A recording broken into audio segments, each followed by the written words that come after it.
Get tested. Get tested. Adam Curry, John C. Dvorak. It's Thursday, November 12th, 2020. This is your award-winning Gimmo Nation Media Assassination episode 1294. This is No Agenda. Shrinking amygdalas and broadcasting live from Opportunity Zone 33 here in the frontier of Austin, Texas, capital of the Drone Star State. In the morning, everybody. I'm Adam Curry. And from northern Silicon Valley, where we're locking down again for no good reason, I'm John C. Dvorak. It's Crackpot and Buzzkill in the morning. No, there's all kinds of good reasons. What are you talking about? I heard it on the news. Yeah, I heard it on the news, too. I have a California COVID update. We need one. Tonight, Governor Gavin Newsom is asking Californians to take the latest COVID numbers seriously. The positivity rate over 14 days is 3.7%. In mid-October, it was 2.5%. Here in the Bay Area, Alameda County is seeing the most COVID cases in 3 months. Contra Costa County has announced that it could slide back into the more restrictive red tier this week. And Santa Clara County is now experiencing an uptick after making significant progress. We hear you. We understand you're tired. And you still have to keep it up. Shut up. Health officers from several Bay Area counties issued guidelines for the holiday season. Keep gatherings outside. Limit them to 3 households. Keep them short, no more than 2 hours. Do not go to multiple get-togethers, and non-essential holiday travel outside the Bay Area is not recommended. This year, we're just going to hang out at home. This year, I don't know what that table looks like, and I don't know how we do it. It could be a Zoom Thanksgiving for us. The governor warned that the promise of an effective vaccine doesn't mean it's a substitute for you to say, well, we just go back to normal. Let's open everything back up. Right now, no state is seeing a sustained decline in new cases compared to 2 weeks ago, and 27 have seen cases skyrocket at least 50%. Dr. Fauci said asymptomatic infection is largely to blame. Essentially, people coming in the home, small groups of people, 8, 10 people, meeting together with friends for a dinner. Dr. Fauci also said that even though help is on the way with a potential vaccine, we need to double down on public health measures to blunt these surges that we're seeing across the country. Between this bull crap and the election bull crap, together we have 60 clips today, but we could have just shown up, turned on the TV, and flipped through the channels and commented. It's out of control. This is the future of the show. What you just described. It's out of control. It is a fight between people. It's really the M5M versus the open internet. That's really what it is. And the only, I guess, controlled opposition is maybe a little bit of Fox Business News. I mean, this show gets a lot of all outlets. I mean, our show and gets even there. You got apparently what's his name? That one guy, Cavuto. Yeah, he's like still. Oh yeah, he's like we'll talk about him for the Democrats. Yeah, we'll talk about him. But we will. And more people consume this program than watch all of Fox Business. And Tucker Carlson, who, I mean, he has Mike the Pillow Guy and this incessant Medicare commercial, which will not quit. So they just... It's not the Joe Namath one, is it? That one's in there too. Yeah, it's a big camp, the Joe Namath one. You've seen it.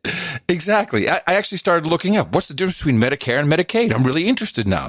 I could call the toll-free number now. So, but that's really, and even they, how they choose their stories and what they do. So it is true. Honestly, if you take into account what Twitter and Facebook and the deplatforming and YouTube, podcasting really is kind of the last stop because it's decentralized, It's the last stop. For the moment, until Podbean turns on you. Podbean is much bigger than I thought now that I've been into the index type stuff. They're huge. Podbean is huge. We've got to turn Podbean. They've got to be on podcasting 2.0. Anyway, so what is happening? And I presume we're going to stick with COVID for a few minutes before we get into everything else. I got a bunch of all from the NBC. They're completely out. Yes, they're out of control. CNN, NBC, I had one other thing that happened in Los Angeles. Apparently, the mayor's office sent out an emergency text, on the text system, which is typically meant for weather warnings, or you can have, I don't know if it came through on the Amber Alert system. You can separate those in your phone. That's what it did. That's what the system is. The mayor's office says with the holidays and the flu season upon us, the rise in COVID cases must be taken seriously. And that is why the city decided to use the wireless emergency alert, something that's usually reserved for things like Amber Alerts or severe weather. It's going to go to everybody. It doesn't mean that you have symptoms. It's a reminder that if you do have symptoms or know somebody, please make sure you get tested. Now, so this text went out, and lo and behold, people got freaked out and went to Dodger Stadium we must get tested. We will go to the stadium. Thousands of vehicles line up at Dodger Stadium, LA's largest COVID-19 testing site, the day after the mayor's office sent this citywide alert, reminding people that the number of COVID cases are rising and to get tested if they feel symptoms. It was a little bit scary. Immediately, you was like, whoa, what's something going on? The mayor's office says the alert included reminders to wear masks and social distance, as well as information about the city's 9 testing sites where people can get a free COVID test and get the results within 24 hours. Today has been a lot longer than I usually come in, like 10, 15 minutes. Today's been maybe 30 minutes in line already. I know numbers have increased, so there's a lot of people coming in testing. This is the case-demic. By the way, yes, they sent out this message in the Bay Area too. Oh, really? Not just Los Angeles? Oh, okay. All of California, then, perhaps. I don't know if all of California, but they got the message. And for all practical purposes, I thought I had a clip, and I'm looking for it. I can't find it. For all practical purposes, it just said, get tested, get tested. And this is... So they're trying to get people tested to crank up the numbers. Exactly, because they want to shut it down. We need to get to the dark winter. We need to use scary words. All right, tonight, NBC is confirming that there have been at least 144,000 new cases of COVID-19 in the United States today. That completely smashes through any other previous single-day record for new infections in this country. A riveting tale from the front lines is next. Stay with us. Smashes, a riveting tale from the front lines. It's next. Stay tuned right after these words. Well, if you're going to just reemphasize that point, play the NN rundown from NBC. This is the nightly news teaser at the beginning of yesterday's show. Tonight, the coronavirus exploding to staggering new records. 1 million cases in just the first 10 days of November. The grim new projection, 20 million cases by Christmas. A record 62,000 hospitalized. States cracking down with new restrictions. Tonight, rare access inside a COVID ICU. A survivor taking her first steps since getting out of a coma. Her message to others. The split screen on this Veterans Day. President Trump making his first public appearance in 6 days at Arlington National Cemetery and still refusing to concede. One tight race headed to a hand recount. President-elect Biden at a separate event in Philadelphia as he moves forward with the transition. Who will he pick for his cabinet? The new claim from Russia that its vaccine is 92% effective. But can that be trusted? We go inside the lab in Moscow. Tropical storm Ada aiming to make landfall in Florida a second time. We'll have the new track. Ring recalling hundreds of thousands of its popular doorbell cams, the potential fire risk, what to do if you have one. The holiday shipping wars, the deadlines to get your gifts on time. And those who serve, the hero honored at the new National Army Museum. And your first look inside. This is NBC Nightly News with Lester Holt. I'm tired just listening to that. Oh, my God. I don't know what to do. I don't know what to do. I'm out of breath after that. Well, we don't have to rehash the entire PCR process and how that is not valid in this case and how it's being used. No, but it is fun to get some verification, confirmation. One of our producers called into the, I think it's the Vermont NPR affiliate. We love it when you do this, by the way, although he didn't throw any in the mornings or anything like that out. And on the program was the Vermont Health Commissioner And our producer asked a very valid question about PCR. Line here. Good morning. You're on with Dr. Mark Levine. Good morning, Doctor. Does the state of Vermont have a strict guideline for the number of PCR cycles the technicians use to detect COVID-19 genetic material? Now, isn't that an intelligent question? Only from No Agenda, people. Well, I think the caller wanted to know about the cycle threshold. Is that what he was referring to? Correct, yes. Yeah, so each PCR assay actually is, if you will, calibrated by a certain number of cycle thresholds. For people who aren't clear with what this means, it really has to do with how many times the analyzer has to cycle through to find the viral particles. So the thought is the longer that has to go on, maybe that's less infectious of a dose of virus than one that would be picked up rather quickly in the assay. I'm oversimplifying it, but that's essentially the gist of what it means. So there are FDA use authorizations for all these PCR tests, and they essentially have a cycle threshold range that is appropriate. So all the assays that are being used here utilize those, and I think they're in the 30 range, if that number means something to the listener. So they're all authorized and validated appropriately. The controversy is, should all of these PCR tests be more stringent? So we're only picking up potentially viral infections that could actually be transmitted from one person to another and cause a lot of harm. And that's where people aren't willing to back down yet at this point and change the guidelines, because really the goal is to find as much of the coronavirus as possible so that you can do the right public health interventions and isolate those people and do the contact tracing. And there isn't enough science yet to allow us to become a little less stringent on that count.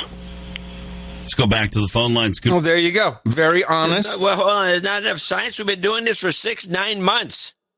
Yeah, well, of course. He said it right there. He was honest. He said the goal is to find as many infections as possible and lock them up. I'm paraphrasing. Yeah, that's what he said. I'm paraphrasing, but that's pretty much what he said. So when this is all said and done, mark my words, 33 will be the number that will never be exceeded moving forward if we ever get to actually, make some policy about these PCR processes. They'll make the policy change when they want to lower the numbers. Yes, well, this is correct. I do want to remind everybody that'll be after Biden is inaugurated. Well, of course. As we were going into the testing phase, the testing period, we were assured PCR, which is completely inappropriate for finding people who are sick, was the gold standard. These be PCR tests or these antigen tests? PCR, gold standard. PCR testing, that's the gold standard COVID test. PCR is the gold standard. There's an older test called the ID now, which is a PCR test.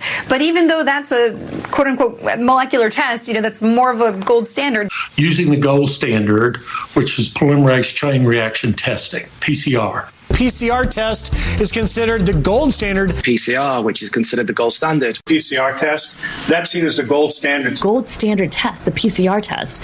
PCR test, which may take a couple of days for results, but is considered the gold standard. PCR test, which is considered the gold standard. PCR test that we know is that gold standard. For the more gold standard PCR test, you'll be given the gold standard PCR test. PCR result, that is a gold standard. PCR, the gold standard. The deep nasopharyngeal PCR swab as the gold standard. There you go. The gold standard. Are we getting the picture yet? Do you see how they've pushed this all on us? Ay. Lame-o. But, it's being pushed, and we have cities everywhere shutting down. We've got, I have Cuomo, man. The guy's out of control. Ever since the Build Back Better team has come into view, he's like, I don't know what he's going for, but he's going for broke on all things Joe, and we have to really, I mean, Joe is here to save the day, and Joe's going to do things like, national mask mandate. You need a national mask mandate. And when you see the virus starting to flare up, we call them microclusters. Microclusters. So much testing that we can see it in a neighborhood. Then you bring in restrictions to close down activity in that neighborhood. I understand that politically it's difficult, but that's what you have to do. You see a little flame, you stamp it out. Microclusters. He's got all kinds of terminology. I like that. Microclusters. Such a dick. And now the vaccine, though. So Pfizer, we now know, intentionally delayed their announcement of this vaccine efficacy until after the election. They did this 2 months ago when they have their traditional 30-day period where the FDA goes through all the results, spits stuff back to them. They requested specifically a 60-day period so that the announcement would come after the election. I think from their perspective, probably a win-win to do it that way anyway. But it is rather suspicious how that all came together. And Cuomo is just throwing shade all over the vaccine. We're going to go to that breaking news now in the COVID crisis. Pfizer announced this morning that their two-shot vaccine is more than 90% effective in clinical trials. Let's talk about that now with New York's Governor Andrew Cuomo. Governor Cuomo, thanks for coming back again this morning. We were talking yesterday about the importance of vaccine distribution in the next 2 months. What do you make of this news? Well, it's good news, bad news, George. The good news is the Pfizer tests look good and we'll have a vaccine shortly. The bad news is that it's about 2 months before Joe Biden takes over. But wait, why is it bad news that we have to wait 2 weeks? You have 2 months, and we can't let this vaccination plan go forward the way the Trump administration is designing it, because Biden can't undo it 2 months later. We'll be in the midst of it. And I've been talking to governors across the nation about that. How can we shape the Trump administration vaccine plan to fix it or stop it before it does damage? I mean, this is unbelievable. How does anyone take this seriously at this point? Are people? And I know it's rhetorical. You're so deranged that you actually believe that Pfizer has a bad vaccine and it's being rushed through so that so Trump can, I guess, take credit, which kill us all. Yes, kill us all. That's the word I was looking for. Now, play this clip. This is the COVID native ad. This is from NBC Nightly News.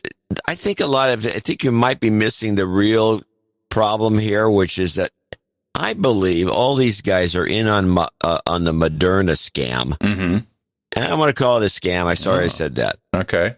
But the Moderna. So Moderna has the competing product. They've never shipped a product. We talked about this on the DH Unplugged show. They've never shipped a product in the entire history of the company. No, and the CEO guy is a known kind of stock. Well, he's one of those guys. He's one of those guys. The guys that give you a call, say, I got a stock for you. Yeah, friends and family, get on in at the bottom floor. Come on, hey, you want to be rich? You want to leave your wife rich? So how listen to this ad? I think this is a native ad for both Moderna and Lilly, and this is what's really going on about the Pfizer thing. Promising news could be on the horizon. Moderna, a vaccine frontrunner, says it will have its first results soon. Meantime, health experts are struggling with how to quickly distribute an approved treatment that can prevent mild cases from getting worse. Tom Costello now on who will get the treatment and when. Receiving emergency FDA approval, Eli Lilly's new IV antibody treatment is similar to what President Trump received last month, meant for patients in the first 10 days of mild symptoms to keep them from getting worse and ending up in a hospital. The treatment is free but must be delivered in a clinical setting, not over the counter. So a nurse or a doctor will need to give the patient this via IV. It's a relatively short infusion, but then patients will need to be monitored for about an hour after the infusion. Lilly says it's shipping 88,000 doses now, another 800,000 in December.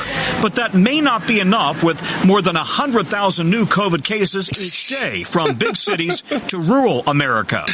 Yeah, they're all in the hospital, 100,000 cases. So this Moderna plug, which was at the beginning of this. Yeah. When did this run? This ad? It's not ad. It's a news story. This news story. I don't know. When did it run? Just before? Yesterday. Uh-huh. I mean, the Pfizer news is all over the place, and then they bring this in. And don't even mention Pfizer. Well, they mentioned Pfizer, but this seems to be more important. It's more important. So that's the one that everybody bought into. I mean, to be honest, Pfizer was, it already had a floor as a stock, and it could only go up so much. And so I think people took that for what it was.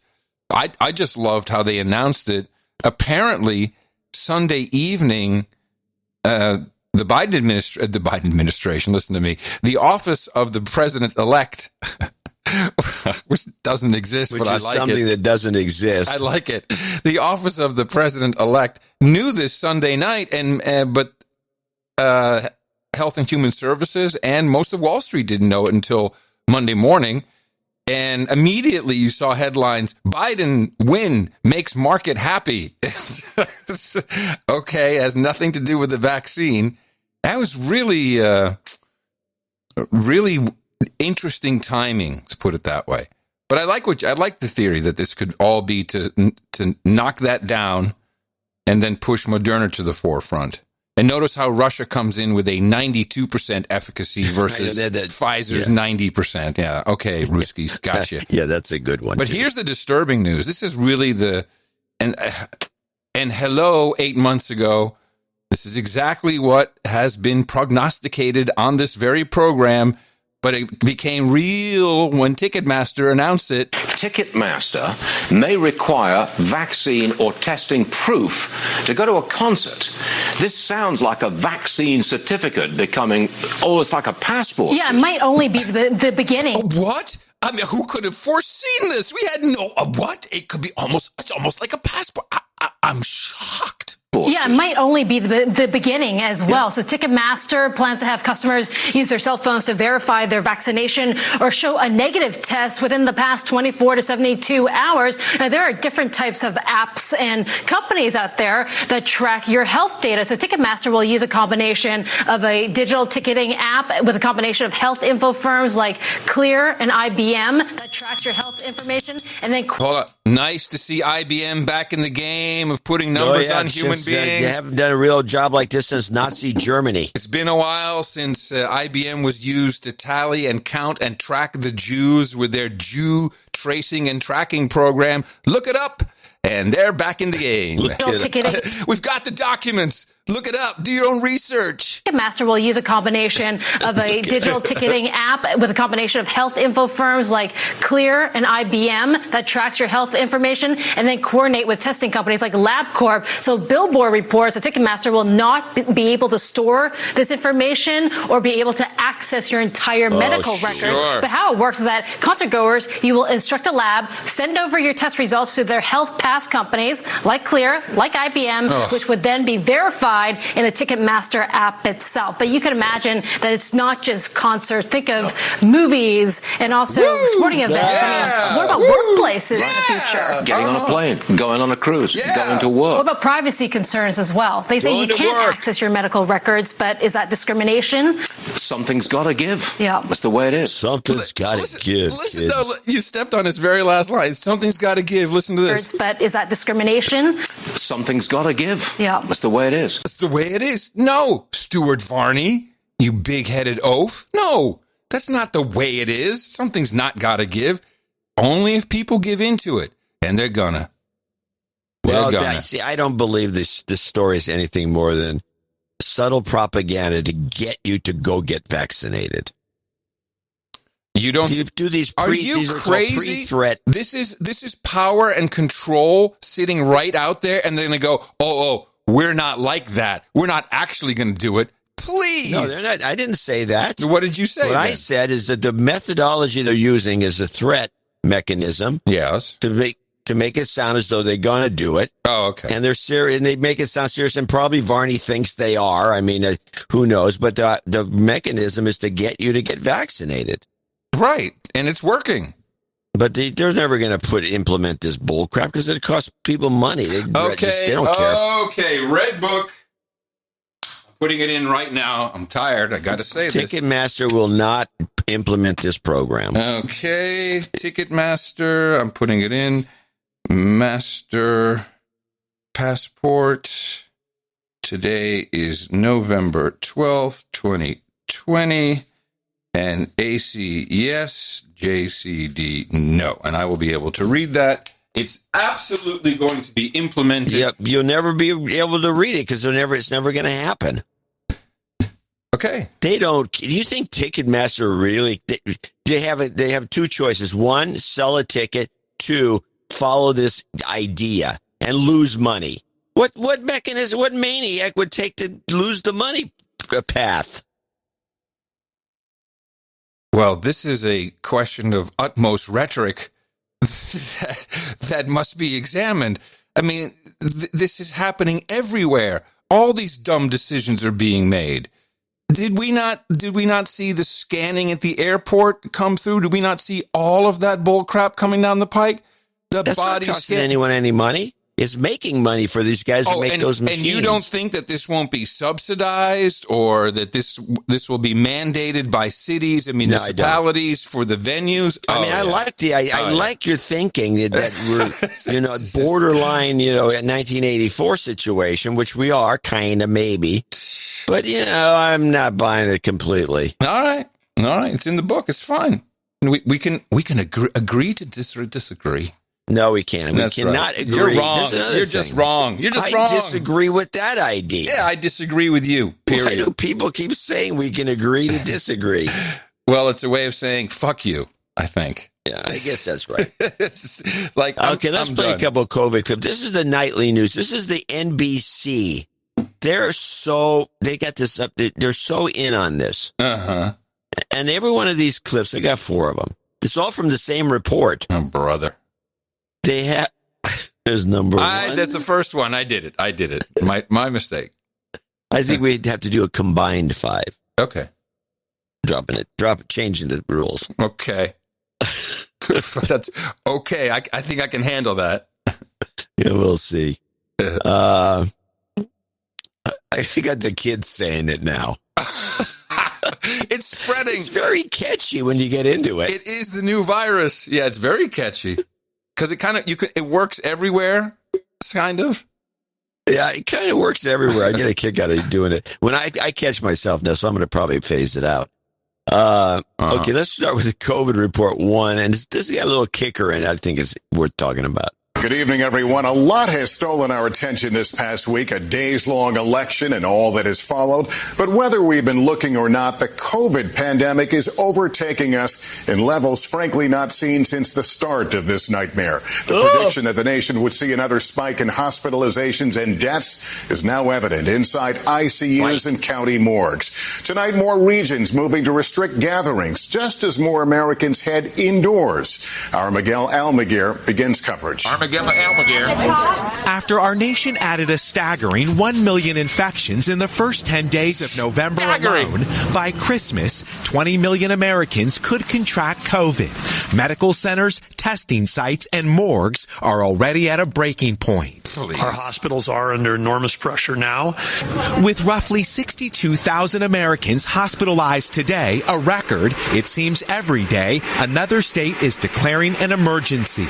People need to hold on. This is not the time we want to see surges like this, not when we're so close to actually turning the corner on the virus. Amid a flurry of new infections, New York now joins several states ordering new restrictions, closing restaurants, bars, gyms, and private parties by 10 p.m. In Texas, El Paso has more people hospitalized with COVID than most states do. Massachusetts now preparing for field hospitals. Here in California, with its some 1 million infections, residents in Los Angeles were sent an emergency alert on their cell phones, urging they be tested for the virus. Yeah, There's a couple of things. I like the way they're couching things because Trump kept saying turning the corner. Right.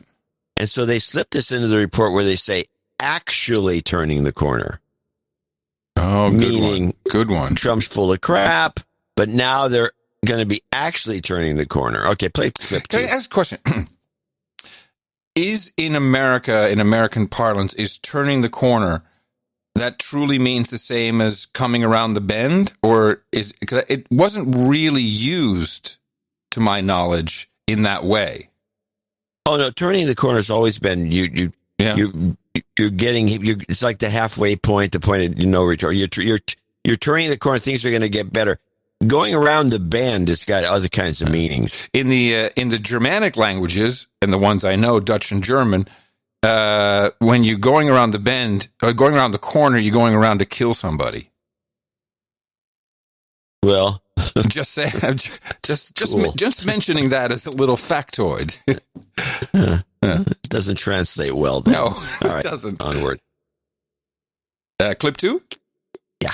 More testing could save lives, but for many families, it's too late. It's really going to be a huge hole in our family. Sue Hodges says shortly after her parents became infected and her father passed away, her mother told her this, days before she, too, lost her life. She kept saying, you can't lose both parents. I have to get better. It is not going to be easy to get through. After 64 years of marriage, one family now has 2 empty seats at the dinner table, joining a nation grieving over far too many lost.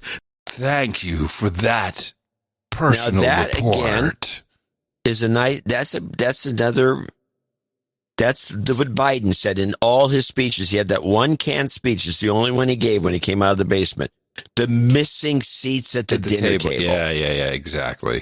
So NBC is reiterating that to make sure it's still fresh in our minds. Good the missing seats. Oh, it's terrible, and then it's Trump's fault. Just in case, just reminding you. Too seriously. Just reminding you, it's all his fault. Yeah. You got to keep reminding people. You don't give up. Let's go to part 3. This is Gabe Gutierrez in Minneapolis, where this COVID ICU is busier than ever. What most worries you over the next couple months? Having enough beds for all the patients. That was around September. Among those patients, 36-year-old Kelly Meeker, hospitalized a month and a half, now in recovery and out of isolation. She was on a ventilator less than a week ago. I was just feeling miserable. I knew something was wrong. I knew I had COVID from the very first day that I had symptoms. But I just kept getting worse and worse, and I just kept feeling sicker and sicker. Kelly coaches gymnastics, loves her family, including her cats. Oh, man. They did this trick. It's a trick. With remember the vaping scare? And they would go and interview those kids who had vaped and their lungs were all messed up and something was happening because of course it was bad THC. And they got the same people doing that.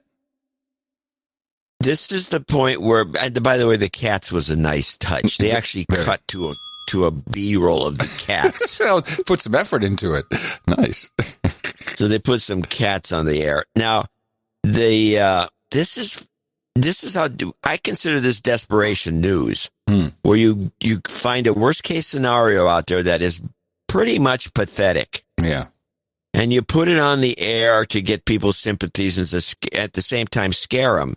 And then also bring the cats in just to make sure that they're, everyone has a cat. There's a thing about cats and dogs. I was reading about it. I can't remember which country it was, but was warning that you need to have your dogs social distance from other canines because, I don't know, they're human. I have no idea. But they're just taking it to the extreme. They're killing us with this stuff. Pretty much. All right, let's go to the last of this series. And this is only part of that. The show pretty much is dedicated to COVID. In just the last 2 weeks, Minnesota has seen new COVID cases spike by more than 125%. But that statistic doesn't come close to capturing what Nurse Katie O'Neill sees every shift. I don't really think of numbers. I just think of my patients. Abbott Northwestern Hospital granted us rare access to show the pandemic's deadly impact.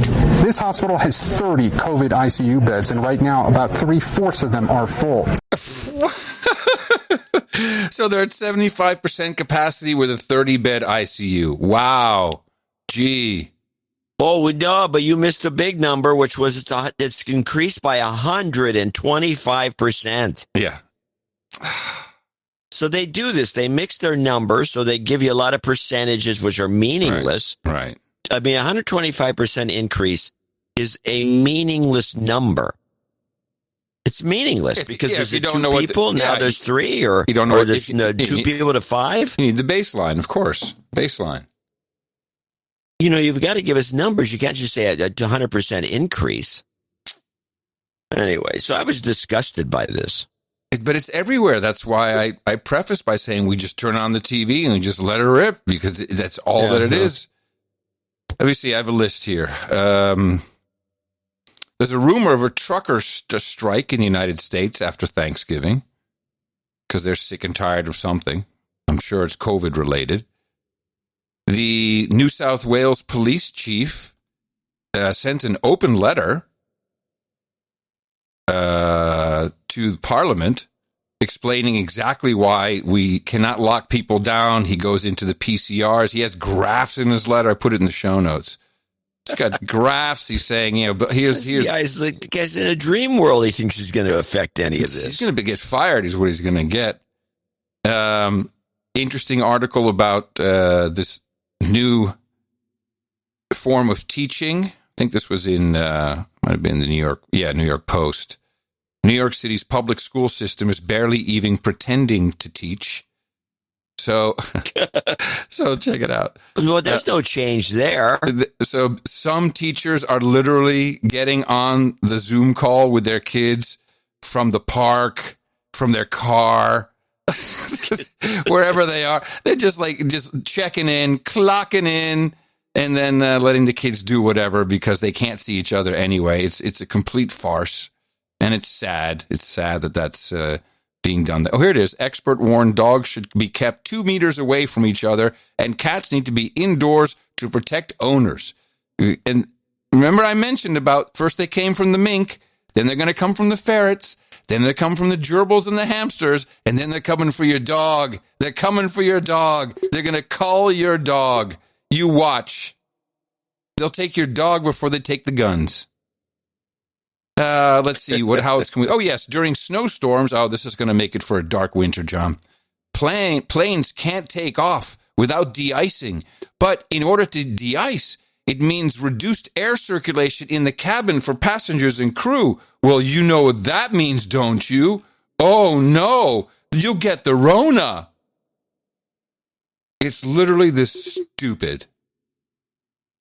Let's see. Slovakia is apparently the only country that's doing their testing smartly. They're using the antigen test, and they went from a 0.1 positivity rate to a 0. I think it's like 0. I have it here.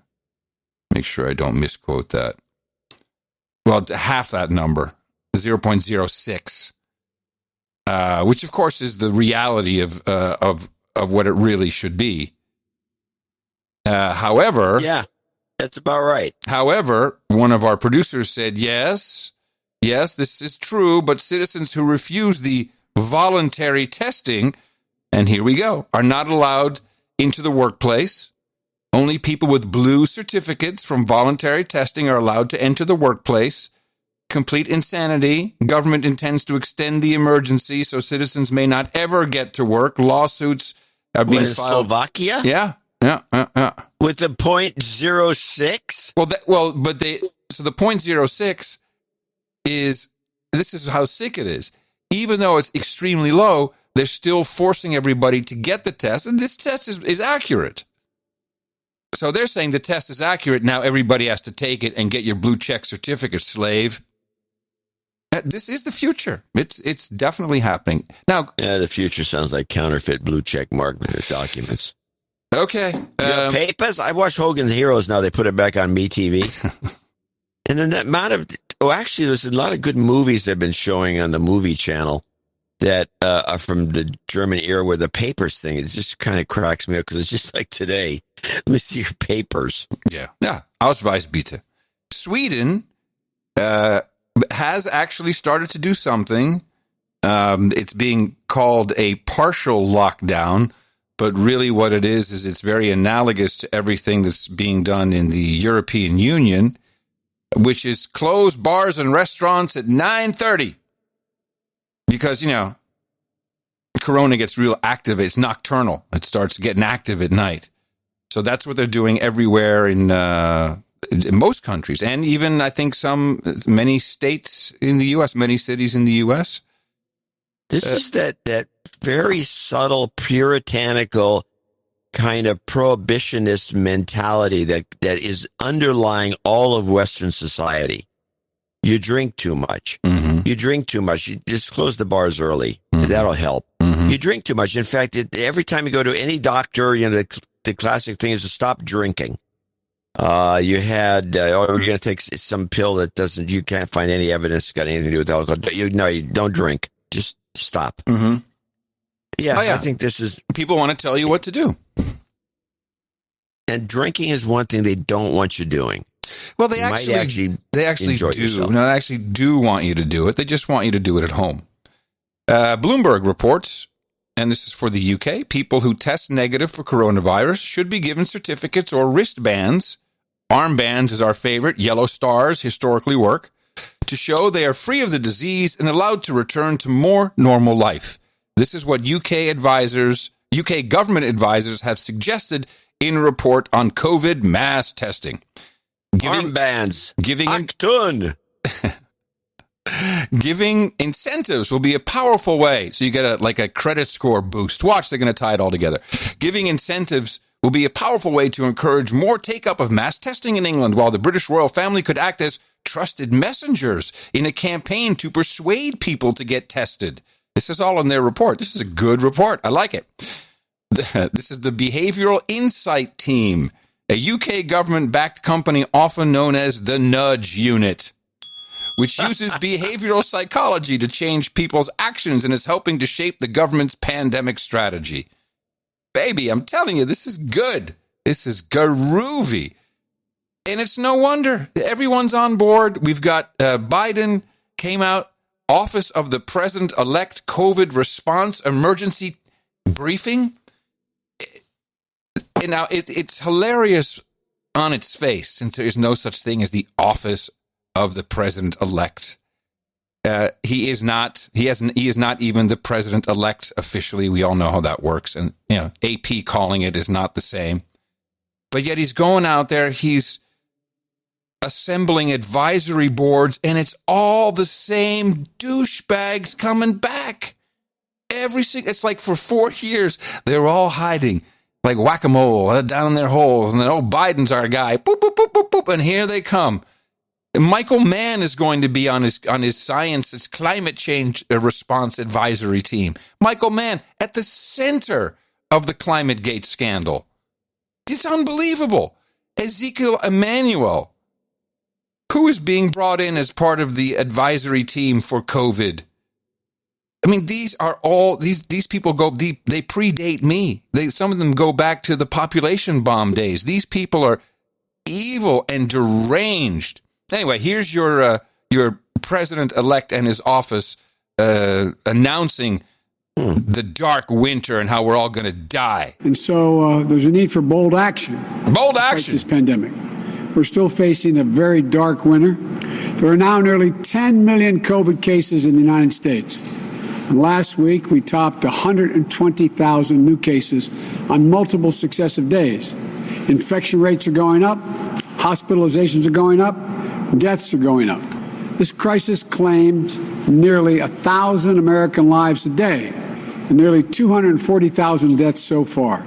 The projections still indicate we could lose 200,000 more lives in the coming months before a vaccine can be made widely available.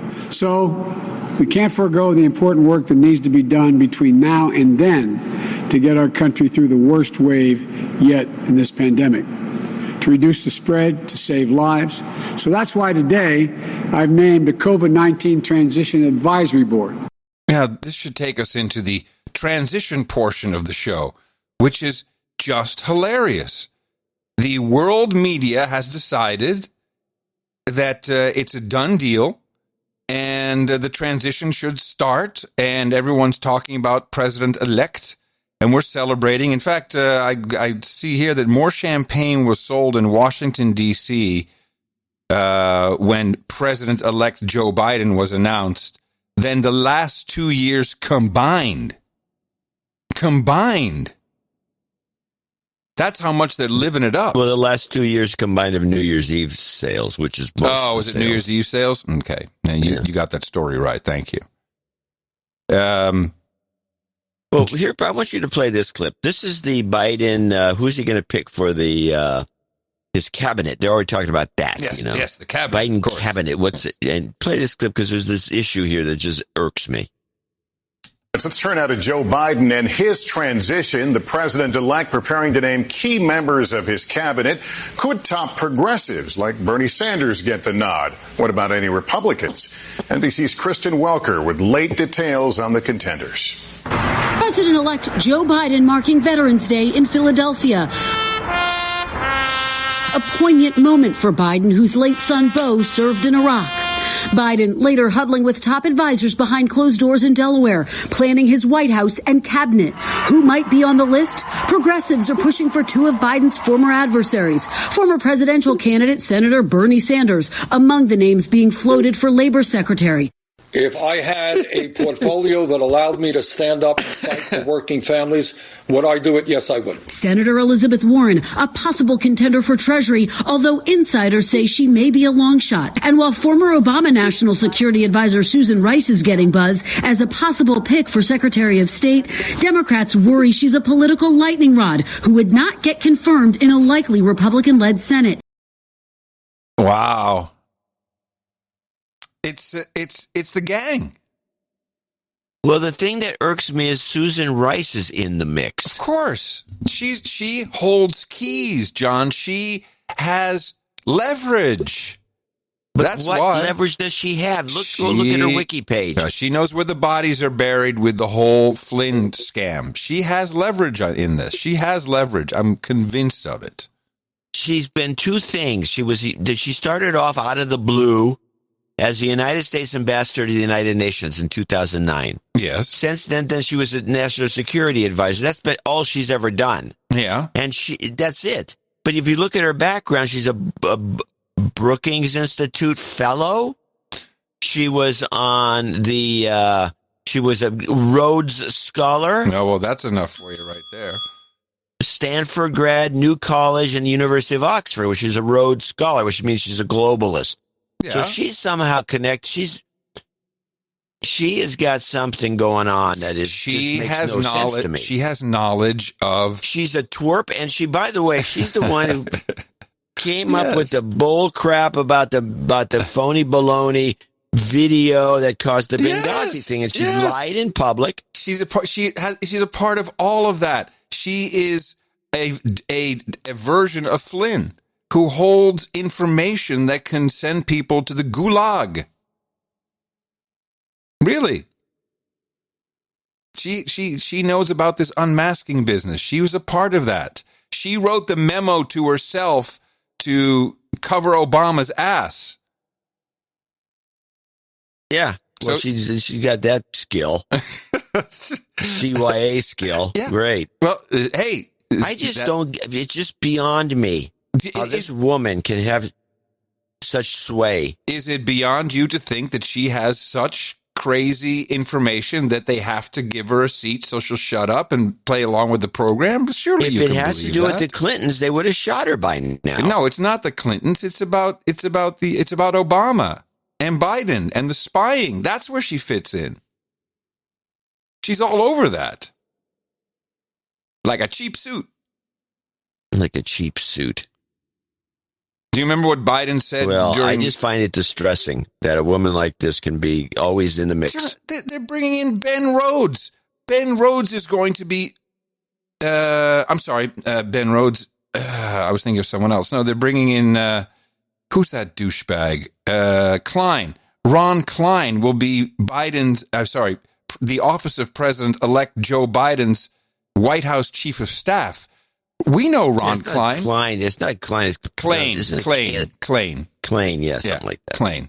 Klain. He was the Ebola czar who got laughed out of D.C. because he was so stupid. I mean, I find it incredible. And here, this is my favorite. And of course, this has been going around everywhere. This is Ben Rhodes. Now, remember, we should go back. Here's what Joe Biden said, the office of the president-elect said during the last debate. Will you pledge not to declare victory until the election is independently certified? Yes. Okay, I don't know what independently certified means, but we haven't gone there. And he lied. So here is Ben Rhodes, who's being brought back in. We know Ben. He was all over the Obama administration. We're going to have the pageantry already of the president-elect announcing his advisory board. He's going to start announcing cabinet secretaries. The center of political gravity in this country and the world is shifting to Joe Biden. Foreign leaders are already having phone calls with Joe Biden talking about the agenda they're going to pursue January 20th. Oh, isn't that exactly what Flynn got accused of doing, ergo violating the Logan Act? We had I have the Ted Cruz going after McCabe just the other day. Okay, hold on a second. Exactly about this. This is the hearings that took place on Monday or Tuesday. Thank you, Mr. Chairman. And it was McCabe, and the best part is Graham going after him, but I do have Cruz. I think, where is this? Cruz, McCabe, part one. Thank you, Mr. Chairman. Mr. McCabe, welcome. I'd like to start by discussing the Flynn investigation. As you know, the FBI team investigating General Flynn prepared a memo dated January 4th, 2017, to close the investigation into Flynn as lacking any basis to continue. The FBI had investigated and failed to find any derogatory information about General Flynn and determined he was no longer a viable candidate for investigation. But then, according to Peter Strzok, the seventh floor, the top brass at the FBI intervened to keep the investigation open. Were you the one who made the decision to keep the investigation open?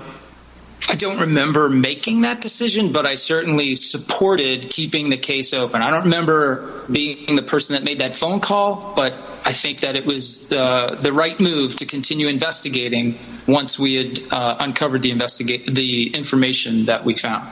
So despite the fact that the career investigators concluded that there was no basis and no derogatory information and recommended closing it, you made the decision, or at least you agreed with the decision to keep the investigation open on what basis? Well, I don't know that. I don't recall that the investigators determined there was no basis to continue. My recollection from the conversations we were having about the Flynn case. The memo is a memo to close the investigation because it could not find any, quote, derogatory information about Flynn, and he was, quote, no longer a viable candidate for investigation. That's not ambiguous, is it? No, that's not the same as what you said before. And I, of course, don't have that memo in front of me, but our feeling at that time was that we had found very little, if any, incriminating evidence about General Flynn until, of course, we found potentially very incriminating evidence about him. Are you referring to the Logan Act theory? No, sir. I'm referring to the fact that we uncovered that General Flynn was having the sort of direct contact with the government of Russia that we were looking for in all of the first 4 cases of Crossfire Hurricane. I think we need to now play the Ben Rhodes clip again just to get the context of he was having contact with foreign leaders. Oh, my God. By the way, I believe President Trump actually was elect at the time, so it had been confirmed. Yeah. And so here we are in an unconfirmed situation. And back to Ben Rhodes. We're going to have the pageantry already of the president-elect announcing his advisory board. He's going to start announcing cabinet secretaries. The center of political gravity in this country and the world is shifting to Joe Biden. Foreign leaders are already having phone calls with Joe Biden talking about the agenda they're going to pursue January 20th. If that reality hasn't sunk in yet for some people in the White House, it will sink in when they have to leave on January 20th. And they're going to be in for a rude awakening here. I remember I was... All right, so it goes into the transition thing. But, I mean, it's the exact same thing. No, that's because this other thing was a scam just to ruin this guy's life. I mean, Flynn was not, wasn't following, I don't know whose orders they were. But here's the problem. And I have gotten this pitch from several military intelligence people over the past few days, none of which is Steve Pieczenik. Just want to make that clear because people think that I'm getting everything from Pieczenik. No. You don't get that much from Pieczenik. You did maybe a year ago. Yeah, a year ago. And I find it interesting that whenever someone wants to talk secure with me, they always say, yeah, we have to use Signal. And I'm like, okay, yeah, Signal, it's encrypted, but it also broadcasts your address book. I don't know. So, but everyone in quote unquote intelligence uses this. Here's the pitch I'm getting from them. It is the age-old fight, John. We've been tracking this for 13 years. CIA versus DIA. It is Central Intelligence Agency, Obama, Biden, Defense Intelligence Agency, Trump. And the DIA had grown to despise Joe Biden in particular, but the Biden-Obama administration, because they, basically defunded them. They had the CIA run all the cool stuff everywhere. And that's the problem. Flynn is key. Flynn knew what the corruption, the idiocy. He wanted to change how the CIA was involved in overseas operations. He said it's crazy. We send back intelligence information to Washington. CIA sits on it. Maybe 18 months later, they send something back as if they almost don't want us to win or have this kind of information. So he blew a hole in that. This is, McChrystal got fired over this because he was shooting his mouth off in Rolling Stone magazine. Take you back to Michael Hastings. Remember him? He had all the information. Yep. He drove his Porsche against a tree in Los Angeles at 100 miles an hour. Was it a Porsche or a Mercedes? I think it was a Porsche. I can't remember. Might have been a Mercedes. Yeah, whatever. So Flynn, this is why Flynn has been tied up. This is why they've done everything they can. They had to get him out. It was the big warning from Obama. Flynn is the key. And he can prove a lot of stuff. And so this is what I'm hearing is that they can prove the election was stolen. They have multiple court challenges that will bring this out. It will show enough votes to change for Trump to win and possibly some other House and Senate races based upon fraud. And they will, this is what I'm hearing, specifically the military and Trump will fight, or the military intelligence will fight to the very end. They will run out every clock they can. They feel it is better to have the common wisdom of Joe Biden winning overturned and rioting in the streets than to have an election stolen and to have the globalists slide in and take over, which I think is probably true, that once you can steal an election, it's all over. And why are they so sure that this election is stolen? Because Flynn was there. He knows about Iran in 2009. It's the same thing.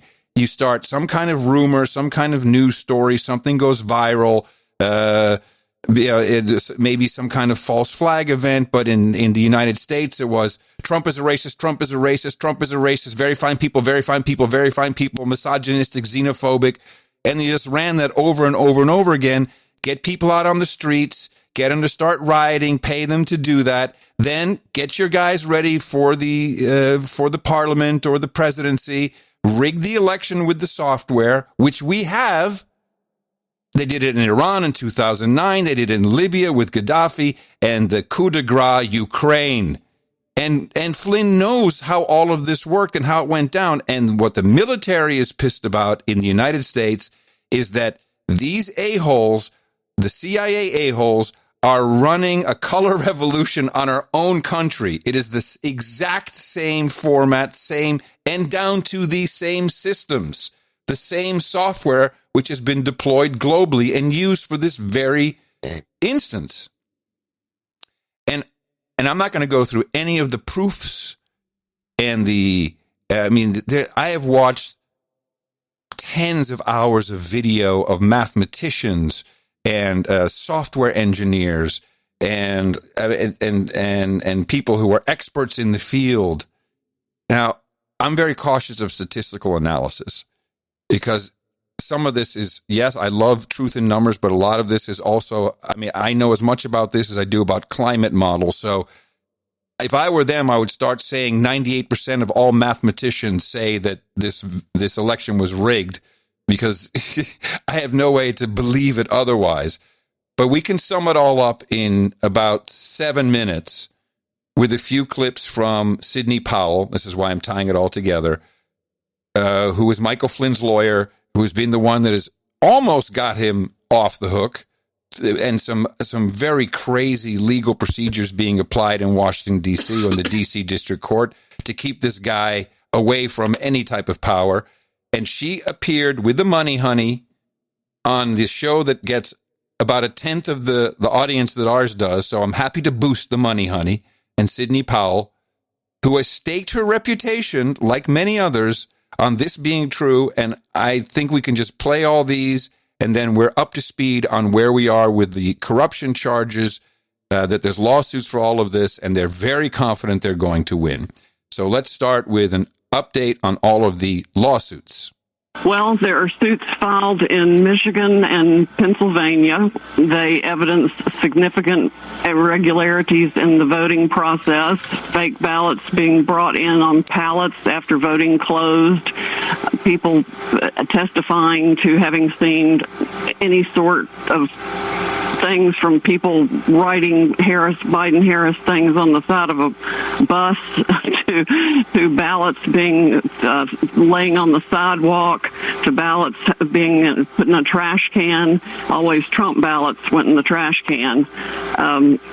It's just stunning, Maria. And then we have statistical evidence that we haven't even brought out yet. That's my next venture, is to explain the statistical anomalies that show it was physically impossible for the election to have come out the way it did. It's just mathematically impossible. So for all people who love science, the math is dispositive. So if we actually look at the states that have contested, where there's lawsuits underway, that's Nevada, Arizona, Wisconsin, Michigan, Pennsylvania, and Georgia. If you were to take those off of the electoral college map today, Joe Biden would be at 227 and President Trump at 232. But let's listen to the statistical analysis. Well, it's a little bit complicated to explain, but we have evidence of the same number of ballots being injected, or the same number of votes being injected into the Milwaukee and into the Wisconsin system and into the Michigan system 3 different times. I think there were 2 specific injections of exactly the same numbers in Michigan, and then in Milwaukee it happened 3 times. Yeah, and these numbers are pretty big. It's like 69,000 flipped from Trump to Biden, literally the exact number. So I think when she says statistical, it's like the probability of that happening in 2 states in one election cycle is statistically highly improbable to have that exact percentage or number. Now, do they have enough time to get all this done? We have some key dates. We have I believe the 8th of November, 6th of December, or 8th. And then the 8th is one of the big days. Yeah. Now, I want to remind you of a clip you played a couple of shows back with the Overstock guy. Mm-hmm. And the one important clip where they got the goods on, they're going to go and do it. They're going to close the deal. And they just pull the plug on the whole thing. Oh, with Hillary Clinton, you mean? Yeah. You mean, well, that was the FBI. Yeah, I'm just saying it was just the way the government operates. Right, but this is military. She, and she'll mention this. All of this stuff is. Of course, we'll see. Now, actually, I don't. Maybe I should interrupt your clips because I want to show you what you're up against. No. I want. First of all, I'm not up against anything. I think somebody's up against them. Sidney Powell. Sidney Powell is a very credible attorney. Yeah, she is. But again, what she's up against, she's on the Bartiromo show. No, I understand this. It doesn't matter. Okay. Here's my answer to every single person I spoke to. And that's why they came back with their final scorched earth. I said, you would have to have such an obvious presentation of evidence that takes so many people out of this mind-controlled state to see what the shenanigans were and how severe they were. And I don't think that's possible with the way the media is being controlled. And with media, I'm really talking about, Twitter and Facebook, because now and Instagram is, it's being controlled. It's messaging is not getting out. Doesn't mean that court cases won't be won, but that's why they say, yeah, we understand, but even if it's blood in the streets, we have to save the republic. I'm just passing it on. I'm not, standing on here on Iwo Jima with my flag. And your flag. And they don't have a lot of time. Well, needless to say, time is of the absolute essence, but we only have to prove these claims by a preponderance of the evidence, and frankly, given the fact that a ballot itself is evidence, the burden should be on the parties seeking to introduce the ballots in their favor to prove that the chain of custody was maintained. And on top of that, we have multiple states who did not follow the law established by their legislature, which is a whole separate issue. That's essentially what Justice Alito focused on when he issued his order regarding the Pennsylvania ballots that had to be separated from the night of the election. And there's no way they're going to be able to be counted because they weren't even in compliance with the law of the legislature. So we have 4 states that have deviated significantly from what the legislature told them to do in handling the ballots. Those all have to be thrown out. It's not a matter of curing them. They can't be considered at all. You are right, though. The government often does weird things. And the Money Honey asked if the Department of Justice actually has enough or if they're going to act at all. Well, if they don't, they're engaging in willful blindness because there is scads of evidence and testimony from any number of witnesses. I've lost count of how many they have. More pour in every day.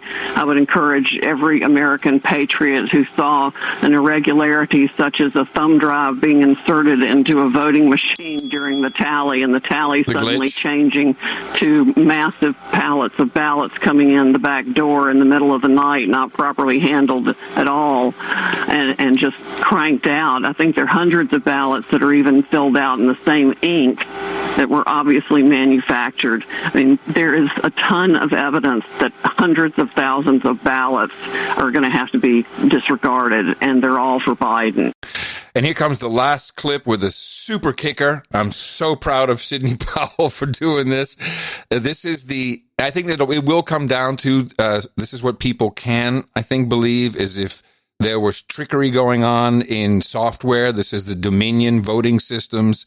A lot of background on this Scandinavian company, who really owns it, which is, it's you got to look at like really big hedge fund guys, all Democrats, super rich. So there's all kinds of issues with the software. The CEO apparently, the Money Honey has the goods. Was it the Dominion software? Now, we talked on the show on Sunday, and we discussed the potential of Nancy Pelosi's family having an interest in that software company, Dominion. What can you tell us?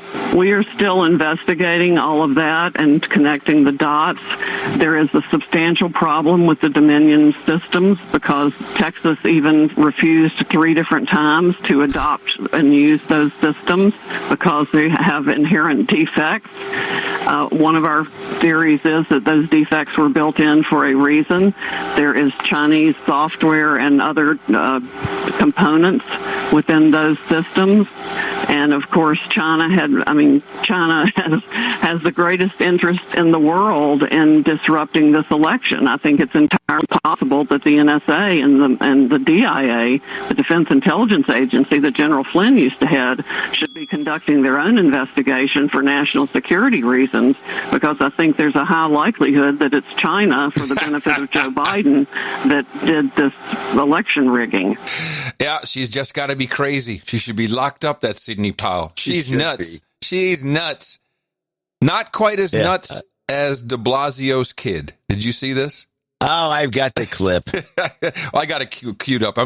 Do you have a better copy of it than I have? No, everybody has the same crap copy. All right, play it. This is Chiara de Blasio being interviewed. Why do you think this is so special? Why do you guys have it so special? Well, for me, it's really special because now we have the first Black Asian female president in office, elected, and Joe Biden was able to steal now. Sorry. I don't understand it. No, we were able to win the election. Yes. Ah, yes. The truth always wants to come out. Well, Joe she Biden wasn't actually being interviewed. She was at the podium. Well, she was an interview on the podium. That was an interview. The thing that everybody made a fuss about is that she said Joe Biden stole the election, which you could, this is unintelligible. But that's what she said. But nobody noticed that she said that we've elected our first female Black Asian American president. Oh, I heard it. I heard it. I heard it too, but nobody said anything about it. It's hard to hear. It's really hard to hear. That's too bad. Well, let's listen to NBC as a counterpoint to what's going on with what you did with the Bartiromo interview. Okay. This is Hallie Jackson. I want you to listen to the adverbs and the adjectives and the way they put everything to make it very clear that the idea, even the mere idea that this election was rigged, is bullcrap. The White House remains focused on the election tonight, winning a hand recount in Georgia as it pushes other legal challenges that will likely have little bearing on the results. Hallie Jackson has the latest. The election is over, but the counting is not tonight, with every ballot in battleground Georgia set to be recounted by hand. This will help build confidence. Typically, recounts only change a race's margin by a few hundred votes or so it's very unlikely President Trump could overtake President-elect Biden's 14,000 vote lead in Georgia. But the Trump campaign today calls the recount a first step toward winning their legal fights, despite no evidence of widespread voter fraud. A different state has now been called in the president's favor. NBC News has projected President Trump as the winner of the state of Alaska. Alaska going red, not unexpected. What may be more surprising, Ivanka Trump on Twitter touting those results based on media projections relying on state data. Exactly the same projections that showed Joe Biden winning the presidency, a result her father so far refuses to accept. Real Clear Politics took down their winning Joe Biden winning maps and numbers, and they said no, it's not determined yet, so we have to take it back to whatever 253 or whatever. Not the required 270. Is Real Clear Politics, are they truly some kind of bastion that people used to look at them as the arbiters of some kind of political truth? No, they're used. Yeah, they're referenced a lot, and they have some of the best polling data. Right, but now they're just assholes, apparently. Yeah, I guess. Yeah, now they're no good. So are we. Judas. All right, part 2 of this. Yeah, let's go. Now, NBC News has learned President Trump's advisors believe he will never concede, according to multiple people familiar with his thinking. That's got to be one of the best lines that we've heard in the past 5 years. It's not the first time But whenever a journalist says, according to people familiar with his thinking, I mean, mind readers, you can smell the bull crap. It's like it's under your fingernails. You can smell it every single time you eat your sandwich. Will never concede, according to multiple people familiar with his thinking. Multiple people familiar with his thinking. Multiple people familiar with his thinking. With one predicting the president may eventually acknowledge the results, but not the accuracy of the count. Today, he made his first public appearance in nearly a week to honor the fallen at Arlington National Cemetery. Sources say he also met with aides about the post-election path forward. And while he may not be ready to move on yet, the rest of the world already has. Even the UK Prime Minister, a close ally, referring to him as the previous president today. I had and have a good relationship with the previous president. I do not resolve from that. This is the duty of all British Prime Ministers to have a good relationship with the White House. And tonight, we're learning 2 more people who attended that East Room election night party here last week have tested positive for the coronavirus, according to sources familiar with the diagnoses. According to sources familiar with the diagnoses. According to sources familiar with the diagnoses. Lester? Allie Jackson at the White House tonight. Thanks. It's and now, news. in the twilight of his presidency, President Trump is reshuffling his national security team. And tonight, current and former U.S. military and intelligence officials are telling our Richard Engel it's dangerous and could help America's adversaries. Oh, yeah. Oh, no, this was great. Hold on a second. I have this clip here. Jim Sciutto from CNN. He was propagating this. He has a great theory about it. This is not about the transition. Hey, why is this not playing? Let's put some teeth on that, if we can, for a moment, because there are sitting members of Congress who were around in their positions at the time of 9/11. And the 9/11 Commission report specifically cited the shortened transition after the 2000 election for having an impact on national security. I'm quoting here, it hampered the new administration in identifying, recruiting, clearing, and obtaining Senate confirmation of key appointees. The fact is, we have experience for how shortened transitions make a difference in national security. Why are we hearing from Republicans about that, granting that potential danger? Don't you just love that? We're going to have another 9/11. It's happening. It's happening. 9/11's on the way. It's all over because, short transition. If Trump doesn't transition, we're definitely all going to die. Well, let's listen to the key guy who looks like crap, by the way. I don't know what happened to him. Oh. Richard Engel, the CIA guy. Wait a minute. Is he overseas again? Or No. Now he's reporting on the campaign. He's like, what? Now remember, it's CIA versus DIA. So I just want to point that out. Well, he would be representing the CIA, and he's on NBC, and he comes in, and he's the national security correspondent or international guy. I mean, he's floating all over the place. Here he is with his little report on this whole situation where Trump's going to fire people, and his thoughts on it in part 1. Here's Richard's report. Days before he was pushed out as defense secretary, Mark Esper told the Military Times he expected to be replaced by a real yes man. And then, God help us, Monday, President Trump upped 4 loyalists to key Pentagon positions. The moves give President Trump, still commander-in-chief, more freedom to act, especially overseas. Esper opposed pulling all U.S. troops from Afghanistan and Syria. Both may now be on the cards. I think there are 2 prongs to this action. One is simple vengeance, and the other is opening operational flexibility for international operations that he feels could benefit him politically. Oh, man. Their heads are going to explode. Hold on a second. Trump is out, according to NBC, and he's out, according to me. Yeah. What political thing is going on here? What is going to benefit him politically? What are they talking about? Trump's making all these moves. He's getting rid of Esper to benefit him politically?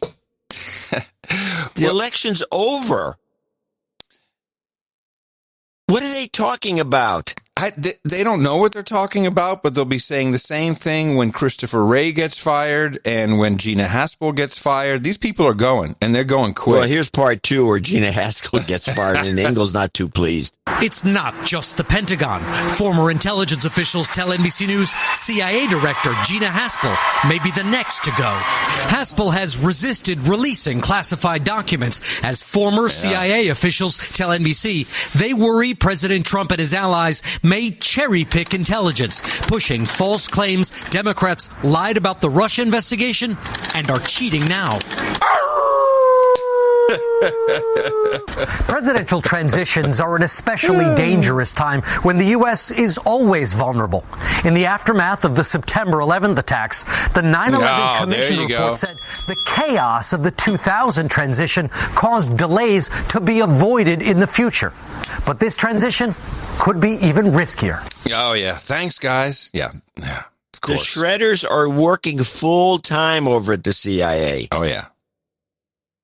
Because what they want to do is get rid of Haskell, whatever her last name is. Gina Haspel. Gina. Mm-hmm. They're going to get rid of her because she's been a big roadblock because they've been trying to declassify stuff left and right. Mm-hmm. And I have some examples of that with the Lindsey Graham. You brought up that one memo that's been floating around, a CIA memo. And before Trump leaves, he's got a month and a half. Mm-hmm. He can just declassify all kinds of cool stuff, even though, and they're obviously expecting it, or Engel wouldn't have mentioned it. Okay, so there's 2 people who have business to do. Lindsey Graham has to cover his own ass because he's exposed because he was involved in the Ukraine corruption, and he knows it, and a lot of other people know it. So he's trying to do everything he can to not get thrown in the brig. The other person is Bill Barr. Bill Barr has to go after the swamp, but he has people he needs to protect. Mueller would be one, because they're all, this all goes back to Bush years and 9/11 and some cover up of stuff. So you're going to see moves being made to shuffle stuff away and sweep some things under the rug just in case the legal stuff actually works and they wind up with Trump as president again. And people are choosing their teams. Did you see Mitt Romney? Mitt Romney's like, oh, well, yeah, President Trump is still the leader of the party, and he's very important. It's like I wouldn't want to say anything bad about him because he might actually pull something off here. Romney's he's the biggest sleaze of them all. Utah Mormons should be ashamed of themselves for voting that guy in. Did you hear Pompeo about the transition? No. Secretary of State Pompeo. Is the State Department currently preparing to engage with the Biden transition team? And if not, at what point does a delay hamper a smooth transition or pose a risk to national security? There will be a smooth transition to a second Trump administration. We're ready. The world is watching what's taking place here. We're going to count all the votes. When the process is complete, there'll be electors selected. There's a process. The Constitution lays it out pretty clearly. The world should have every confidence that the transition necessary to make sure that the State Department is functional today, successful today, and successful with the president who's in office on January 20th, mid-afternoon, will also be successful. Now, Pompeo also has some problems because he's a former CIA guy. So he and who knows what he's going to have to do and dance around.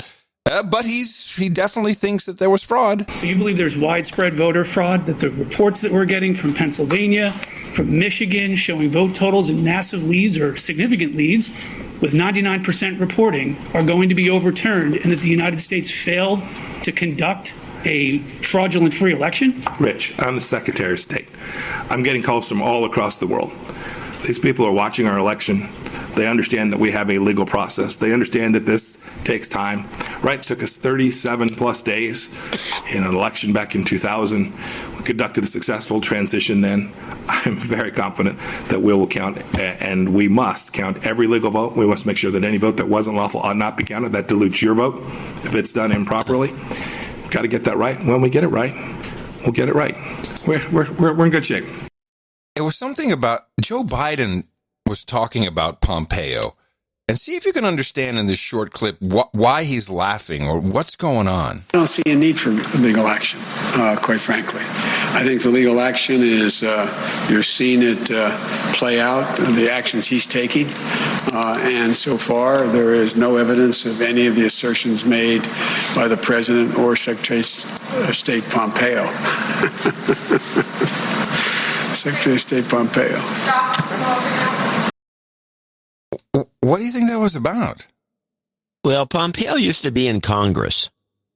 Ah, okay. So there's something that goes back. It's one of these. It's one of those inside baseball jokes between Biden knows something. Biden's been in Congress for 47 years. You don't say. In office. You don't 40 say. years in Congress. So he knows something that he thinks is funny. In your clip, well, we may never know. I don't know. I mean, unless you were with Joe and trying to chat him up about his dad. I have no idea why. And it's kind of creepy. You could probably ask him, and he'd tell you. Now, in your Graham McCabe, or in your Graham McCabe clip, or maybe the one before that about Boris Johnson, there was a little clip of him congratulating President-elect Biden and Vice President of the office-elect Kamala Harris. This morning in the British newspapers, someone did one of those Photoshop, download the picture and take a look at it from a tweet that was sent out. And the tweet was from 10 Downing Street. And it was just one of those pictures that you post on Twitter congratulating the new office of the president-elect coming in. And they did an analysis, and they literally just stuck Biden and Harris words over the Trump words. They still surface on the picture in the Photoshop image. They didn't completely get rid of it. It's just a layer that they hid way down deep. And if you listen to Boris Johnson's minute of congratulating the office of the president-elect Biden, you'll see exactly where this Build Back Better is going, baby. I really congratulate President-elect Biden and Kamala Harris, who's, I think, going to be the first, I know, going to be the first ever female vice president of the United States. And yes, this country's had a good relationship with the White House over the last few years, but it's had a good relationship with the White House for many, many years. And I've no doubt that we will continue to have a very, very strong, very close relationship with our American friends. And one thing that is very exciting that you're already seeing from the... Oh, can you guess what the one thing is that's very exciting? No. The incoming administration is their willingness to join the UK in the campaign to tackle climate change. And we're chairing the COP, we're hosting, I should say, the COP26 summit in Glasgow next year. And the UK has been leading in calling the first major economy to call for countries to get to net zero carbon emissions by 2050, and suddenly, with the advent of President-elect Biden, we're seeing the U.S. Really willing to take a lead too on climate change, which I think is great news. It's great news. It's just great news. Okay. Well, there you have it. COP26 hosted. Did you say hosted by the UK? Beautiful. I didn't know that. Yeah, beautiful. Well, they're all in, of course. It's fantastic. And all of these people are now, and this is the idea, this is the thinking, is President Trump is very quiet. He's got the lawyers working. Everyone is teeing up the timelines and the lawsuits and the evidence. And again, I think that the voting software, it will be the most believable evidence. People can certainly believe that computers can be rigged that way.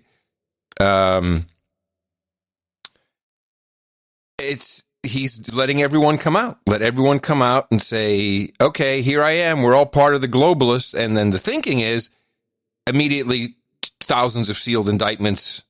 And, and you knew I was waiting. Sorry, it's just too funny. I couldn't help myself but set it up that way. But there's so much anger And it's playing out in our news media. Anderson Pooper on the scene. In the mid-'90s, I think it was like 96, I was in Kinshasa in the waning days of Mobutu. Yes, I can remember when I was in the CIA. Name dropper. In the CIA. And Mobutu was a, pretty awful dictator. And when he finally fled the country and the rebels were moving to take the capital, his son drove around in a pickup truck with a machine gun and settling scores with people he felt had not been supported enough with Mobutu. Thankfully, it hasn't come to that here, but I can't believe we're in a situation where a transfer of power is not. I can't believe we are in this situation here. It just seems so petty. And I know it's about Georgia, and I know it's about setting up grievance politics that will perhaps allow him to run in 4 years. He can't believe the situation. That's exactly the way he feels. It's like, this is supposed to go a certain way, the way I was told it was going to go, and this is wrong. How can we be in this situation? We are the media. We control everything. Hello? And it got so bad that for most of the day, Fox News was playing clips of CNN and MSNBC, and MSNBC and CNN are playing clips of Fox News. I mean, it's completely incestuously circular. It's incredible what's going on. So you mentioned Neil Cavuto, who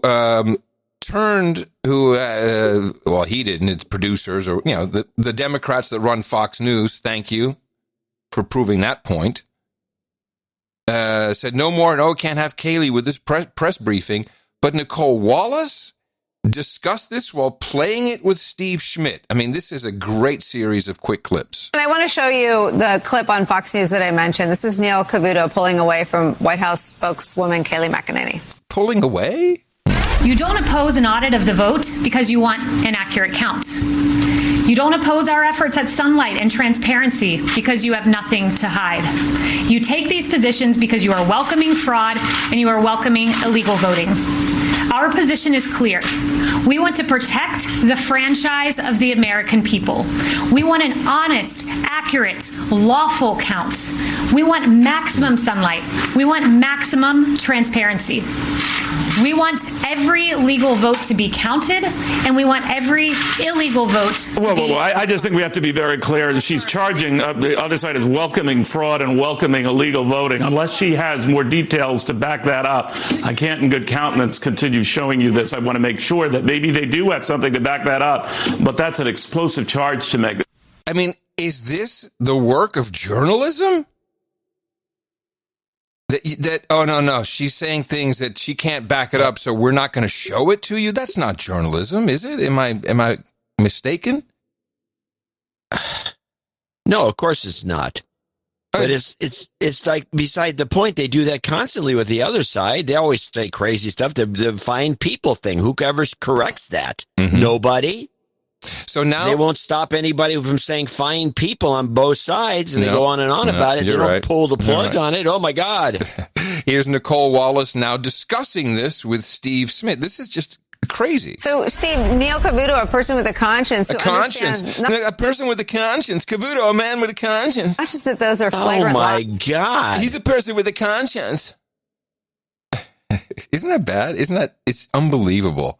This is not, knocked down, drawn out. So, Steve, Neil Cavuto, a person with a conscience who understands not just that those are flagrant lies. There have been Trump observers in where all of the counting is ongoing. And a lot of these lie? Hold on a second. Officials at the state level.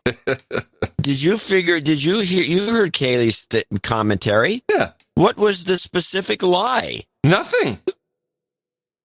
There was no lie. She just disagreed with how she framed it, but there was no lie. No. Yeah, the framing was suggestive. So what? Well, it was suggestive enough for a person with a conscience to not even let it go on the air. The precious airwaves pollute the young minds. And a lot of these officials at the state level, Georgia and other places, are Republicans. So she's accusing a whole bunch of people that have absolutely no reason to be in on some massive, non-existent conspiracy of things that they have no incentive to do. They have no incentive? But that should be the human reaction of everyone. And it's so remarkable because it happened on Fox News. Reaction. Do you think that sort of humanity or conscience is contagious over there? Oh, is that kind of humanity or conscience contagious over there at Fox News, I think is what she means. Hey, maybe Fox is coming over to our side like they weren't in your camp Fox already. Is getting a conscience instead of all the lies they've been promoting all these years. Exactly. Well, I'm happy Cavuto did that, but he did not go far enough. Watching Kelly McEnany talk about honesty and transparency. Hold on. Stop. He didn't go far enough. He cut her off. He should have gotten out of his chair, gone down there and beaten her with a salmon. Some stinky fish with a mackerel. Not far enough. Well, I'm happy Neil Cavuto did that, but he did not go far enough. Watching Kelly McEnany talk about honesty and transparency is an obscenity in this country. She is a serial liar with no credibility, who is part of his regime that has done terrible damage to America. Neil Cavuto knows the answer. Right? There is no widespread electoral fraud. It does not exist. And we have enough information right now in this moment in the space-time continuum to understand that. What is that, Star Trek episode? Yes, he has enough evidence in the space-time continuum to know that this is just crap. Moment in the space-time continuum to understand that. What is the space-time continuum? That's what it is. Are we always in the space-time continuum? I would think. I hope. Let me just look. We need to look at the Book of Knowledge on this. I mean, I have no idea. Space-time continuum. Space-time continuum. I mean, I just... That guy's a total turd, that guy. I don't understand how they come up with that stuff. Let me see. Let me see. What does the Book of Knowledge say? There's a definition. Here we go. Yeah, it's from Merriam-Webster, as you know. That's our favorite. Also called space-time continuum. You have the four-dimensional continuum having three spatial coordinates and one temporal coordinate in which all physical qualities may be located. All right. Okay, fantastic. Yeah, I'm not going to take enlightening Rick Wilson's word for anything. There's some more stuff we should. Do you want to take a break since we're an hour 35? I mean, we can go a little bit more if you want. No, we better take a break. We can continue where we left off. I still got Graham versus McCabe, which is kind of funny. Yeah, I want to do that. Then I have my favorite clip coming up, which is I'm doing a tease. Yes, I like it. My favorite clip coming up is the Jennifer Rubin creeps out clip. Oh, nice. That's going to be good. And then I got this Chinese woman on a podcast at the BBC going on and on about Biden. And she's like, apparently works for the Biden campaign, and she seems like a Chinese CCP type, but I could be wrong. And? I could be wrong because she is Wong. I've got that is her name, indeed. And on the horizon, I've got some Dr. Robert Epstein stuff that you'll probably like. And a couple other goodies that we can talk about when it comes to the numbers. And with that, I'd like to thank you for your courage and say, in the morning to you, the man who put the C in person with a conscience, John C. Dvorak. Well, in the morning to you, Mr. Adam Curry. In the morning, our ships at sea, boots to the ground, feet in the air, subs in the water, and all the dames and knights out there. In the morning to the trolls in the troll room. Hands up, trolls. Let's count you. 2031 trolls already here and good to go on your first Thursday of the week. And you can find all the trolls at noagendastream.com, where you can listen to the show live on Thursdays and Sundays. But there's lots of shows that are live on the stream, and it's just playing out. Even podcasts that have been produced a day or two before.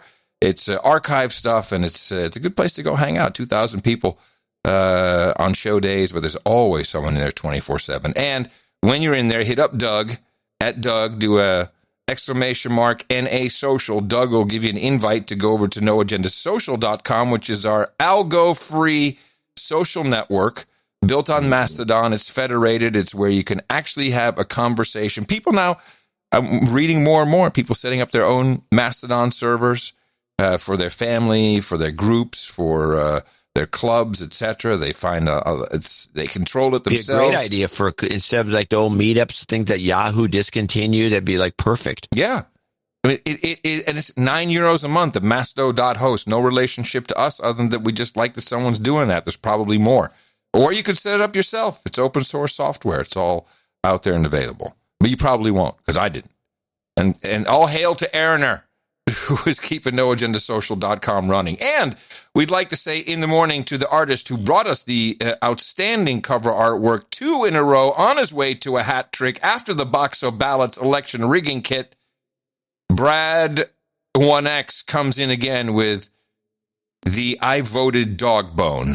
And it was, I mean, we saw that and we went, yeah. I mean, there's so much good art to choose from now. There was at least 10 pieces that were all usable. They were all usable, totally. We had, Riley had a good In fact, there was a little debate over the dog bone because there was other pieces, but you thought they were too busy. You were the big dog bone guy on this one. Yes, I was the dog bone guy, and I liked Riley's, but it wasn't really clear enough.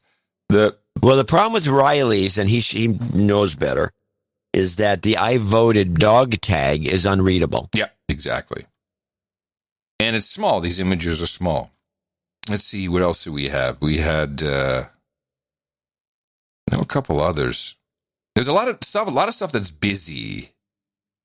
Or too esoteric. So Jordan 33 did hammer in the scorecard, but wow, man, it was a little too simple, I think, for people to be able. Well, I like Cantonil's Dog Are People Too clip, which had the dog with a big giant I voted thing. Yeah, a dog sitting there, and it was a very nicely structured piece. Yeah, and that could have easily won.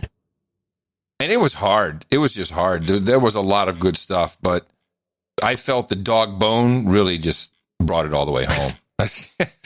It really did. And congratulations, Brad 1X. 2 in a row, 1 away from the hat trick. You never know what can happen as we continue to criticize artists from all around Gitmo Nation. And always boost 1. And we love doing it. And we cannot tell you how much we appreciate the work that goes into this.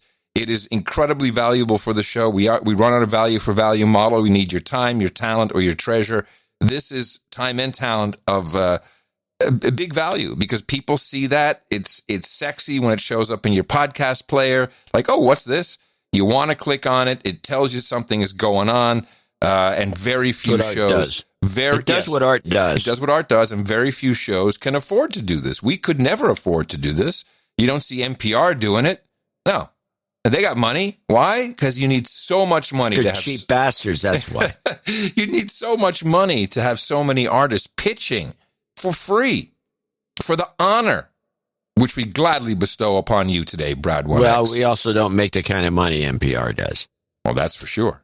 We don't have $1 billion. But we do well enough that we can have a set associate and executive producers and executive producers for each show, and show 1294 is no exception. Beginning with Sir Julian, the Earl of Autonomous Cars over there in Morgan Hill, California. Mm-hmm. I assume he's got something to do with autonomous cars. And he came in with 1111.11 at $1,111.11. Wow. Which was a Veterans Day donation. Beautiful. Yeah, the 1111, right. 1111 Veterans Day. Yeah, 1111. So by the way, people who send in mail, the mail has been spotty, which irks me. And so I go to pick up the mail yesterday, and the place was closed because it was Veterans Day. So we're way behind on the mail and stuff. We'll catch up on Saturday. ITM gentleman, he writes, Sir Julian checking in to say Happy Veterans Day to my fellow vets. NSDQ. I love that Gilmore Girls was mentioned previously. My better 3/4 and I have to use, and I used to have the most popular Gilmore Girls podcast back in the day. Oh, really? Where we interviewed cast members and deconstructed each episode. No way. Small world. Very small I trust you guys. We'll talk about Dr. Shiva from MIT and his data analysis of the glitch. Oh, man. It's a glitch. No, we're not going to talk about that. John, my wife really enjoyed your wealth tax essay, which I have my Substack essays show up on Tuesdays. And this wealth tax essay, which is a rewrite of an original one I did for the No Agenda audience. Right. I'm glad that she liked it, so you thought it sucked. I'm taking it that's by virtue of you leaving your commentary out. Anyway, kisses Sir Julian, Earl of Autonomous Cars. No jingles, no karma, apparently. Well, Dr. Shiva from MIT did a very good breakdown. If you'd like us to play 30 minutes of audio only when he's showing charts, I'm happy to. But it's, and that's exactly what I meant by this statistical analysis. It might as well be climate change or coronavirus death curves. I'm sure it's true. But I can't prove it. And until 98% of all mathematicians tell me it's true, then then there's not much we can do about it. But I do encourage everyone to take a look at it. Yeah, there's a link in the show notes. Cameron Dodd, Pearland, Texas, 777.77. ITM, John and Adam. I've been listening to the show since I was in high school. Today, at 28 years of age, I can finally claim my knighthood. Nice. Another one, long-term knightings. Both of you have widened my thought patterns and taught me how to think critically, which is highly valuable in the workplace. Accounting for knighthood is attached. Can I please be named Sir Dodd of the Pears, since I live in Pearland? No jingles necessary, just the karma for all the millennials who listen to the show. Yeah, you got it, man. Thank you very much.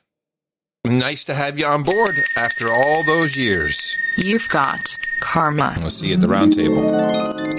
Donald DeHart, 333.33 from Clarksville, Tennessee. He needs a de-douching. You've been de-douched. He doesn't need any jingles, just goat karma. My wife and daughter both told me I should donate. Thank you, John and Adam, smart women. for the excellent deconstruction of the news. Okay, well, he's fulfilled his duties as a husband and father. Yeah, hell yeah. He needs a goat karma. Oh, that's all he wanted? Oh, okay, we got that. You've got karma. You got it. Rolando Gonzalez in Houston, Texas, 333. Jingles up front. He wants orange, followed by We're All Gonna Die and Little Girl. Yay, karma. Yep. ITM, John and Adam. With this donation, I'd like to wish my wife, Sarah, a happy 40th birthday. She's on the list, I believe. Saturday, 11/14. Still gorgeous and sumptuous as ever, despite 4 decades on this crazy planet and 14 years married to a very moody, neurotic guy. And then she married you? 2020 has, of course, been a year of massive change as we have lost friends and family due to our laissez-faire COVID stance. A shame, but ultimately necessary. Sarah's also taken on the incredible responsibility of homeschooling our 2 children while running her own thriving clinical dietetic practice. She's an absolute dynamo of a woman, and I'm in awe of her every day. How lucky I am. Happy 40th, my love. We will stuff our faces with Oaxacan cuisine. Oh, no, it's a Mexican word. I know how to pronounce it. I can't. Never mind. Oaxacan. On a side note, I implore my parents who have the ability to homeschool. Your children deserved a well-rounded education that, by the looks of recent events, they are obviously not getting in public schools, where teaching, socially distancing has replaced PE, gender studies has replaced liberal arts, and climate orthodoxy has replaced science. We have managed to stay sane through the ugliness of the news cycle and grow stronger together with our dear No Agenda leading the way. Much love to the both of you and all of Gitmo Nation out there, even the NA social trolls. Yes, Rolando also does a lot of end-of-show mixes, which we're very appreciative for. He has one again for us today, I think, although we have some really good ones, long ones, so we'll have to see what moves until the next show. And what else did I want to say? Oh, yes, that social distancing. I didn't clip it because it was so boring. But Joe Biden at one point almost, if he'd said it completely, it would have been great. He almost said, we have to social distance to come together. I mean, he almost said that. I'd listen End of show. Yeah, I wish. But he didn't quite say that. So he can't hold a sentence together. Rolando, thank you very much. And yes, your beautiful Sarah is on the list. All right. We're all going to die. Yay! You've got karma. Next is Sir 22 of the Pacific Northwest from Lake Stevens, Washington, $333. He sent me an email. He says, I got no email from him, from his real name, his first name, last name, and there's nothing under the subject line donation, which is what I really want to see. Mm-hmm. So there's no mail I can find. Maybe you've got something you can look. I looked, but I didn't see anything. No cigar. No. Chad Edmonds, 30330. Last time I donated monies was show 111 with lucky 111.11 donation. What a douche. Mm-hmm. You all deserve some compensation for doing the work. Interestingly, to make this donation, I had to endure two sets of CAPTCHA verifications. Each set included 3 challenges. This is dumb. Anyway, they're doing this to develop artificial intelligence algos. I'm driving across, we have the picture. Find a bicycle in these pictures. Click the box as a bicycle. Find a crosswalk. Yeah, I'm driving across our country roughly following old routes. I despise these things. You know that it's just helping train AI algos over at Google. Well, this is a PayPal uses these. Oh, PayPal. I think it's a contract through Flame Out or whatever in that one country, Flare Game or whatever their operation is. I'm driving across our country roughly following old Route 66, moving from New York to Arizona. Oh, wow. It's a nice drive. Yeah. I'm on No Agenda Social and most other social media. Take a lot of pictures, by the way. There's a lot of abandoned, crazy-looking places. Post that stuff, they're still there because nobody... at Gutsy Nomad, that's his name if you want to talk to him. If anyone wants to meet up along the way, please de-douche me and top me off with travel karma. I appreciate y'all. You've been de-douched. You've got karma. Next is Anonymous in Stockach, Deutschland. I've never heard of that place. $256. He's our first associate executive producer. He did send a note in. Thank you and all your producers for doing the work and keeping us all sane. I suspect we're going to need it more than ever. Maybe. With all the current crisis affecting the automotive sector here in Germany, which only got worse with the case-demic, do we use that word case-demic? We have, yes. I humbly ask for the TPP jobs karma for my preemptive job search as I try to ride the unemployment wave before it hits us all in Europe. Yeah, well, it's coming. Yeah. Either that or the wages squeeze, which will inevitably happen as the transfer of labor to cheaper countries continues. Thank you, Joe Biden. Therefore, I checked out how far along I was in my $4 a show subscription, $256 in total, and decided to donate this as a lump sum for the extra karma kick. Nice. All the best. So he is now at, what is he at? Close. He's not at night level. He's getting there. All right. Almost there. That's a magic number. It's the magic number. Wait, am I playing the right thing here? No, I'm not. That's for the next one. He wants TGB. Yeah, he wants no jingles, actually. No, he wanted TPP. Didn't he want TPP jobs karma? That's where I got confused. Jobs, and jobs. You've got there we go. Karma. I knew I was doing something wrong. Baronet Sir Rogue of the Taverns in Victoria, BC. Pretty little town. I'll read this one. It's a long one since you've been doing this. 255.83. Yes, and it looks like the color indicates some kind of royalty situation going on. Jingles, magic number, coincidence, I think not, whooping with the Constitution. Adam and John, this donation of $333.33 Scandinavian dollarettes, which does put him in the executive producer column, as we do recognize those from other dollarette countries. Would have put me over the top to become a baron, but I've decided to pass this along so you can... so he can place a damehood on my daughter, Amber. Please grant her the title of Dame Amber of the Taverns. Give her the producer credit as well. You got it. Please place her on the birthday list. Well, what else, man? I mean, why don't you just come and host the show? Place her on the birthday list for the 14th. On this day, she completes her 33rd trip around the sun. We have so many 33rd birthdays around this time.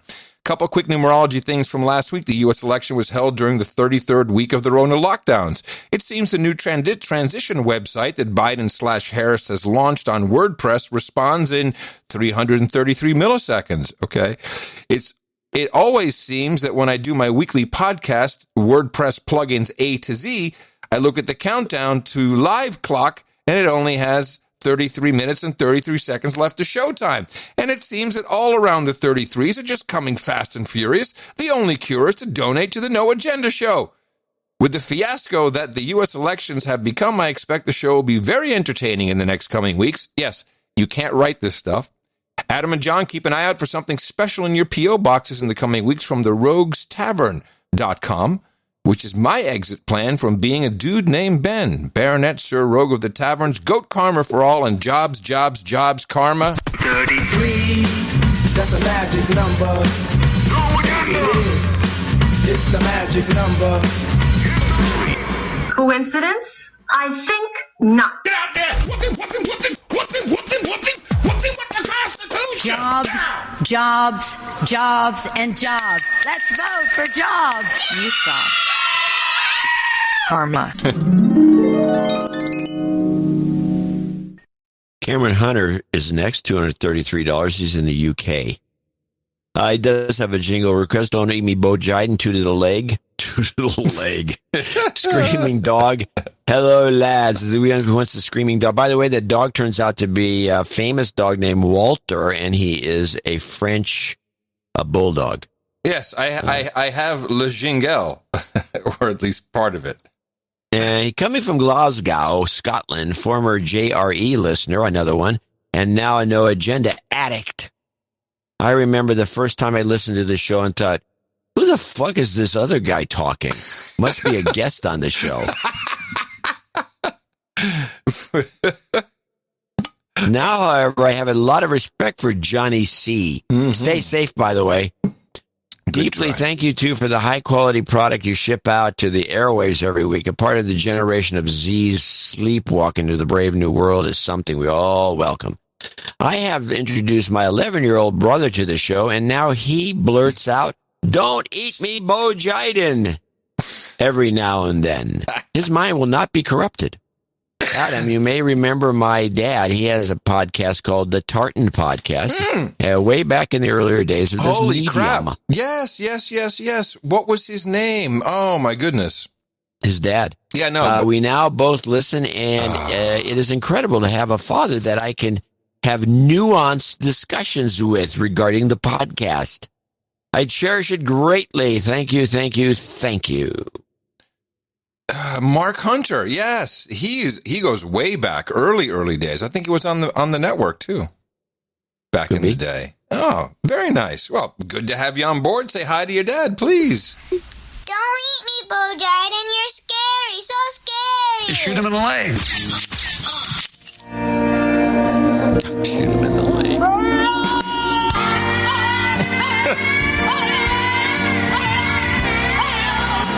Now this is some quality stuff here.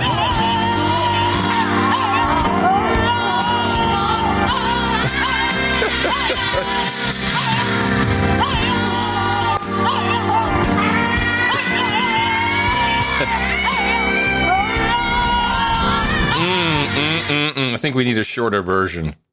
Well, if that doesn't open up the gates of hell, nothing will.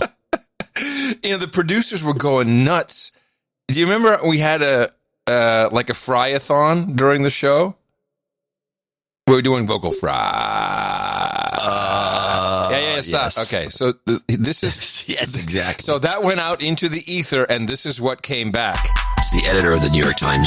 What's her name? It's the editor of the New York Times.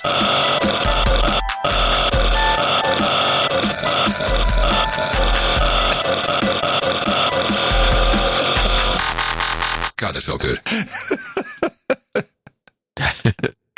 Ryan Solchenberger in Port Townsend, Washington, $200.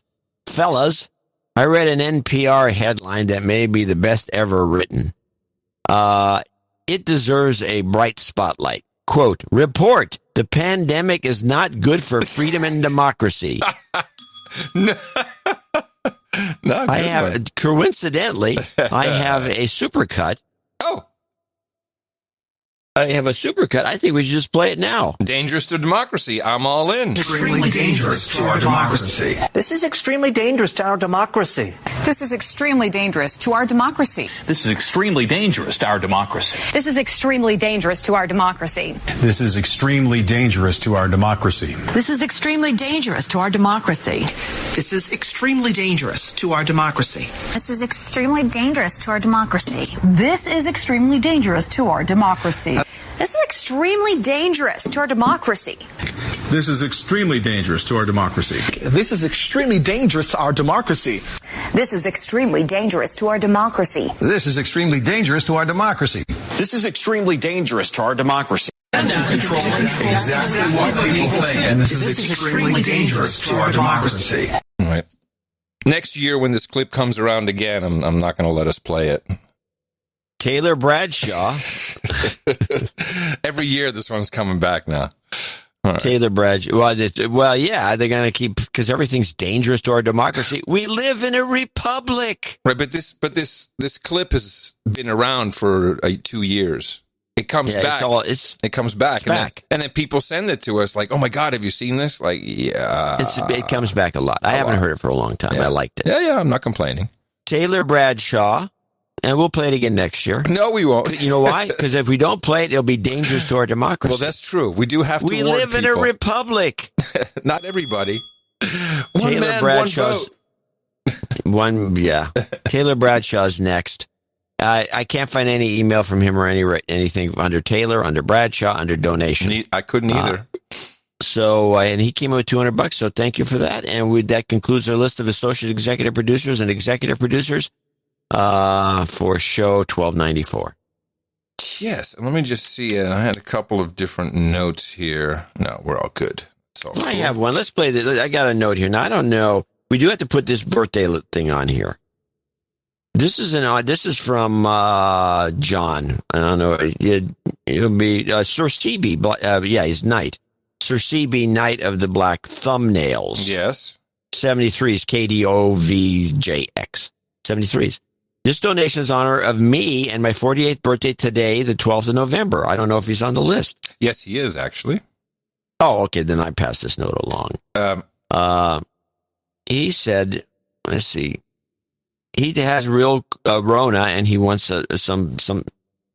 I'm experiencing a loss of taste, which is quite odd. Anyways, enough about me. Thank you for providing me with. Everyone loses their taste. Yeah. Mimi did. Yeah. Thank you for providing me with the extra sanity, working so hard to pull back the curtain of the system. I don't know where I would be without you. Probably masked up. Yes. We also have Alex Schoenfeld. I think he's Dutch. Who will be, I believe, be knighted today. And I'm mentioning this because he has done this with 3333s. Longtime $33.33 club member. Note. ITM, thank you for the many years delivering truly the best podcast in the universe. Been a long time $33.33 club member, and ashamed I have not claimed my knighthood for several years now. With my birthday coming up on the 15th, I decided it was time to right my wrong and claim my title of Baron, accounting below. Please grant me the title of Baron Wooden Shoes. I'm also requesting, pending approval, territory of the New Hampshire coastline from the glowing waters of Seabrook Station to the subs sailing in Portsmouth. He wants a Gitmo Nation national anthem at the end of the show. We have long stuff, which is really good. So you may have to wait, but we always play. We'll do it next. He's an Insta Baron. We haven't had an Insta Baron for quite a while. So I guess we should do it. Call out Mr. Zaremba as a douchebag. And freshen the hookers and blow at the round table. Freshen the hookers and blow at the round table. Now, that's something I haven't heard a request for. And then he sent something else. The original. Yeah. Okay.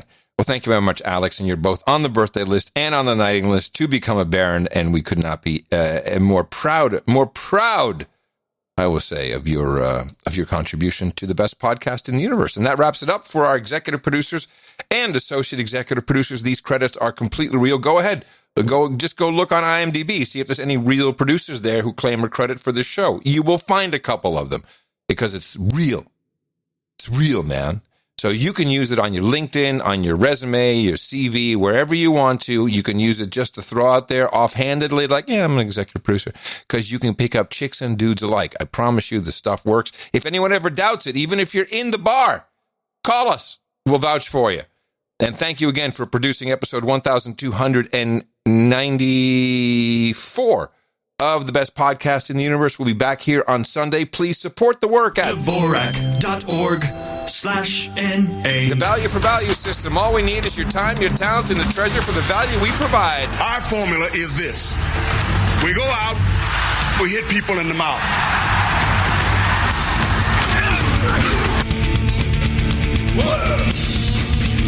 Order. Shut up, slave. Shut up, slave. Now, you want to get back to your Graham thing, or can I just wrap up with a two quickies on this, on the corruption stuff, on the voting stuff? No, I want to do the voting because I still have the Wong clip I got to play. Okay.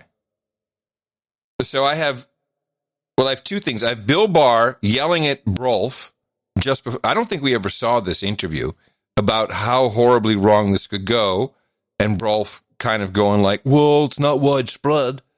But it's just interesting to hear how on fire Barr was. I want to hear that now. I don't need a rationale. This is a sort of cheap talk to get around the fundamental problem, which is the bipartisan commission chaired by Jimmy Carter and James Baker said back in 2009 that mail-in voting is fraught with the risk of fraud and coercion. But since then, and until this administration, they haven't proved it. Let me talk. Yeah. Whoa! And since that time, there have been in the newspapers, in networks, academic studies saying it is open to fraud and coercion.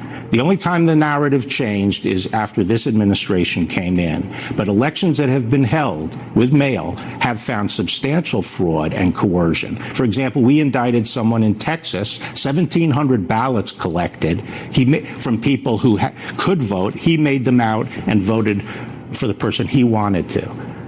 Okay? Because that kind of thing happens with mail-in ballots, and everyone knows that. But there are individual cases, but as far as widespread fraud, we haven't seen that since... well, we haven't had the kind of widespread use of mail-in ballots that's being proposed. We've had absentee ballots from people who request them from a specific address. Now what we're talking about is mailing them to everyone on the voter list when everyone knows those voter lists are inaccurate. People who should get them don't get them, which is what has been one of the major complaints in states that have tried this in municipal elections, and people who get them are not the right people. They're people who have replaced the previous occupant, and they can make them out. And sometimes multiple ballots come to the same address with a whole several generations of occupants. Do you think that's a way to run a vote? Well, the only thing I'm saying is that so far we haven't seen widespread fraud. But so far we haven't tried it. Well, and the point is that a lot of us, there are several states that only have mail-in voting, including a Republican Well, state. this is playing with fire. This is playing with fire. We're a very closely divided country here. And if people have to have confidence in the results of the election and the legitimacy of the government, and people trying to change the rules to this methodology, which, as a matter of logic, is very open to fraud and coercion, is reckless and dangerous. And the people are playing with fire. So we'll see. We'll see how Billy Barr does. There's been some discussions on the talk radios about how the Europeans long since have banned mail-in voting for this exact reason. Yep. And the talking point that the media and the Democrats mostly use is widespread. They keep using that word. Yep. Yeah. And Brolf there can't keep it kept keeping in his pants. He keeps saying it. Widespread. He's pulling a tubing on it. He's like, hey, well, that's the whole point. Well, there's always going to be some irregularities, but it's not widespread. It wasn't systemic. Yeah, but we've never done, then the point Bart tried to make is we've never done widespread mailing ballots. It's never happened. So, unbelievably, how many years have we been pretty much rejecting Project Veritas? Not for what they do, but it's unusable on the show. They go into bars, restaurants, and everything has to be subtitled because you can't understand it. There's no way. And I think that's why they don't gain a lot of traction, is because you can't play it on the right-wing talk radio. You can play it on a podcast. It's horrible.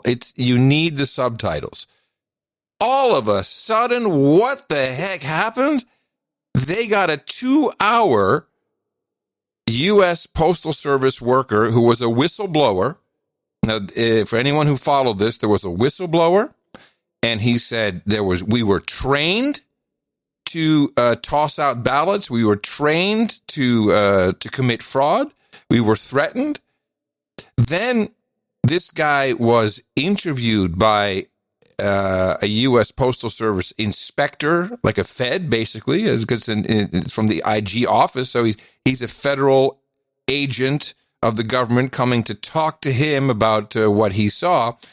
Based upon some of that, the Washington Post went to print and said he rescinded it all, which he didn't.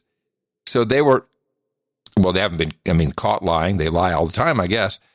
But I just want to play just a minute or two. We can stop whenever you want, of this postal worker who somehow he got in touch with Project Veritas. I don't know the backstory on that. They wired him. John, this is possibly the best record. You don't even hear undercover recordings from the feds like this is so good. And to hear this, you'll hear this. His name is Russell Strasser. He is the post office worker or the inspector who was there to convince this guy that he didn't see what he saw and that it didn't happen that way and that he's possibly mistaken. It's 2 hours long, but just to give you an idea of how horrible these people are, listen to what this guy is doing with this postal worker. Hi, sir.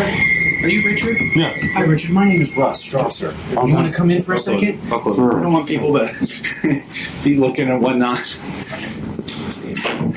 Hi. It's been pretty rough. I bet it's been incredibly rough. I want to tell you a few things. I want to tell you who I am, why I'm asking to speak with you, and sort of lay it out for you. Right. Okay. And we didn't expect you to be here, so I'm not willing to give up until they fire me. Good for you, by the way. Good for you. Yeah. But I literally was under the wrong information, and so what I'm apologizing for is I'm not quite ready for you yet because I thought that we'd have to wait for you to come in. We thought we'd have to drag you in handcuffs is what he's saying here. So I apologize if this looks a little haphazard. It's just I didn't realize you would be here. So I'm actually thrilled that you're here. I'm going to say the first thing with respect to you with this whole COVID thing. If you'd rather me have a mask, I don't care. I don't either. And so this is I love this kind of virtue signaling. This is very typical. This is nice to hear it on tape, on recording. It's like, just with respect to the COVID thing, I mean, what he basically wants to say is, should we take off our masks because of this bullcrap thing that is not true, that we both don't believe in, and we're faking it here right in front of each other? Which, of course, shouldn't be said by some inspector guy, but he does. Respect to you with this whole COVID thing. If you'd rather me have a mask, I don't care. I don't either. And so, but I want you to know that you can drive that bus. If you say, Russ, put a mask on. I want you to know you can drive that bus. One that I can put on. Okay. Yeah. I mean, if you don't mind, I'd rather not wear these damn things. I'm okay with that too. When we leave here, I've got my on just so they don't get mad at me. They don't get mad at me. Exactly.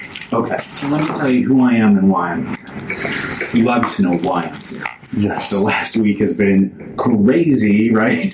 Listen to this guy. Am I mistaken that this guy is trying to? He's pulling out all the stops on this poor postal worker to basically coerce him into whatever this guy wants him to say? You might be. I think it just seems nervous and unprepared. I don't know. Just let it play. Oh no, I already killed it. If you don't think you think it's just nervous and stuff, I think it's a little more than that. I have one that I can. Here we go. Let me tell you who I am and why I'm here. You obviously know why I'm here. Yes. The last week has been crazy, right? It's been insane. Yeah. The only reason I came out forward, I'm an introverted person, don't like to be noticed. I'm there with you. I understand. But as soon as I started realizing they knew it was me, and they came with an allegation, a PDI from like months ago, like June, August, and they were like, "Yeah, we need to get that statement." I was like, "Dude, I gave you that statement." So, here's where we're at right now. Okay, I'm going to make a promise to you right now. I'm going to be 100% upfront with you the entire time you're with me. Okay? You ask me a question, I promise to answer you. And I promise to answer you honestly. All right. Whether it's good for me, bad for me, good for you, bad for you, I will be honest with you. That's my first promise up to you, okay? And so let me make good on that promise right away, okay? This storm is getting crazy, right? And it's out of a lot of people's control. And so the reason they called me in is to try to harness that storm, try to reel it back in before it gets really crazy. Okay? I understand. Because we have senators involved, we have the Department of Justice involved, we have Trump's lawyers team's gotten a hold of me. All sorts of things are involved right now. Okay? And so here I am being honest with you. I actually believe what you're saying. But he left an okay out on that sentence. Yeah, he said, okay. I mean, this is so obvious what's going on here. I'm going to be 100% honest with you, okay? I'm going to be upfront and be straight with you. Wow. If anyone says that, know that the bullshit is coming next. That whole 2 hours is really a coup for Project Veritas. Well, I'll say this. You kind of over promoted the sound quality.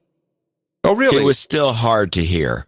Oh, well, to me, it was... Maybe it's just, Veritas standards. I was delighted. Well, it was definitely 1,000% better than their normal crap, which does need subtitles, but it was still not what I was. I wish they would. They could use microphone arrays, like the ones that are in the little in the Amazon little devices in your house, in the Echo, yeah. Those things would pick this stuff up. You put it in the corner, and you'd get better quality than this guy had a wire on or something, or his phone running. I don't know where the sound was coming from, but I was hoping for better. Oh, I'm sorry to disappoint. Yeah, no, it's not your fault.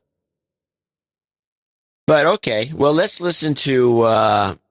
Of course, this whole thing is, and then Washington Post, of course, jumps all over it. He's recanted. Yeah. Why would anybody recant something like this? Because doesn't even make any sense. No. But okay, we're being scammed. We're all being scammed. So let's listen to this. I guess I described her in a funny kind of a way on this clip, but the word is piece of something Wong on the BBC podcast, and this is a podcast I didn't know existed. It's in England, and they brought this. They're already in England, as you could tell with the earlier clip, with Boris Johnson already selling out the Republicans country.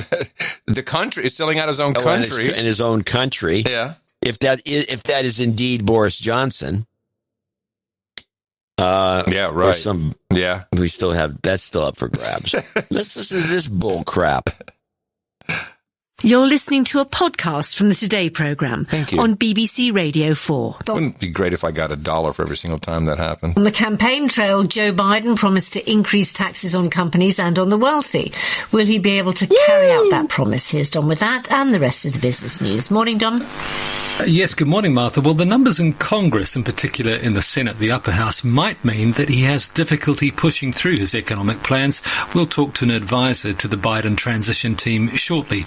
Also this morning, if your business missed out on a coronavirus bounce-back loan and you thought you'd missed the deadline, well, all is not lost. There's a 3-month extension that starts today. We'll talk to the chief executive of Starling Bank. And what should we expect from financial markets now that Biden is president-elect? Well, as you heard earlier in the news bulletin, Asian markets have had a very good night. The Nikkei index, the main Tokyo index, up 2.5%. First, though, Mr. Biden and the US economy. I've been speaking to Felicia Wong. She's on the advisory board for the transition team. She's also president of the liberal think tank, the Roosevelt Institute. I asked her about Mr. Biden's campaign promises. Well, what's really notable about Joe Biden's campaign trail promises is that they kind of reflect his political superpowers, right? Here in the United States, we have focused a lot on the fact that empathy and building big tent political coalitions are what Joe Biden has been all about. And I do think that those policy ideas were reflected in his campaign. At the heart of his economic promises were a combination of tax increases, especially taxes on the wealthy and on corporations, but also really economic inclusion and good jobs for all Americans who are out of work, especially for Black Americans. What happened to good paying jobs? Now it's just good jobs you're not going to get paid for. Good paying union jobs. Let's get this straight. And nice 50 hertz hum in that guy's mic, huh? No, I heard it. What the hell is that? And then it disappeared. Somebody's fumbling around, I guess, and plug something in. I don't know. I liked it. Is that the entire clip? No, you have a part 2 here. Yes, part 2. Policies, though, that are sharply at odds with those of Donald Trump. Wait, hold on. That first clip? Did you play the whole first clip? Because that's a minute 48. That was only about a minute. No, that was a minute 48. Played the whole first clip. Huh. Yeah, time flies when you're having fun. I know. It's crazy. Part 2. Hit it. Policies, though, that are sharply at odds with those of Donald Trump, who cut taxes for corporations and for wealthy people. But, of course, at the same time talked to the working class with this Make America Great, bringing back manufacturing. This is going to be a complete break in policy, isn't it? That's right. If Joe Biden is able to pursue this dual strategy of economic transformation through job creation and through decarbonizing the American economy, and at the same time raising taxes on corporations and on the wealthy, which, by the way, is a good economic set of policies, because these are places where there is a lot of money that is being essentially trapped at the top and needs to be recirculated throughout the American economy. But if he can bring these two things together, it would be very, very different from Donald Trump's policies. Who is this Wong lady? What's her first name? Felicia Wong. She's in the Roosevelt Institute. So that's some globalist operation, probably Chinese. She's the CEO. Sponsored. She's the CEO of it. Now, how is it good economic policy that she says, just straight up, we've got to tax more, much more taxes. Yes. Just tax everything. And this is really a good idea, she says. Mm-hmm. Which, by the way, if there's any evidence that the election was rigged, people do not vote for this kind of thing. Tax, we're going to take away your tax cut. We're going to tax you more. Okay, I'm voting for you. I mean, does that make any sense to anyone? No. I just found this very annoying, by the way. Who is behind this outfit? Did you look into any of this? No, I should have. I was remiss. Okay. I had these ridiculously lengthy Senate hearings that I was trying to find something good about, and it was a waste of my time. Is this some kind of China outfit, though, do you think? Well, we'll find out in the weeks ahead. Okay. I did get one weird follow-up, a classic with McCabe and when Ted Cruz was grilling him about Flynn. Uh-huh. And I want you to listen carefully to this 26-second clip. Wait. It seems very clear to me what was asked and how it was answered. It's very clear. And then the switcheroo. The only basis that was put forward for what I think was a bogus political persecution and prosecution was an alleged violation of the Logan Act, which has never been used to prosecute anybody in the history of the Department of Justice. True? No, I don't believe that's true. I think... Name one person that's ever been prosecuted under the Logan Act. No, I was referring to why we opened the case against General Flynn. Yeah, let's not answer that question. Am I missing something here? No, the whole thing was a hoax. Yeah, and we're finding that out now, slowly. Oh yeah, Trump will be out of office 5 years before the truth comes out. Yeah, here's another one that bugs me. This bugs me. This is Jennifer Rubin. Jennifer Rubin is sold, for years she was sold as the conservative columnist, conservative, mind you, columnist for the Washington Post. She's a communist, by the way. She's the conservative columnist, and for a while they dubbed her as the conservative blogger. Oh, just like Karl Marx. To give her more credibility. Mm-hmm. The conservative blogger. And here's what she has to say. Entertainment organization that has a news outlet would hire these people. I also want to echo something that my friend EJ said. It's not only that Trump has to lose, but that all his enablers have to lose. We have to collectively, in essence, burn down the Republican Party.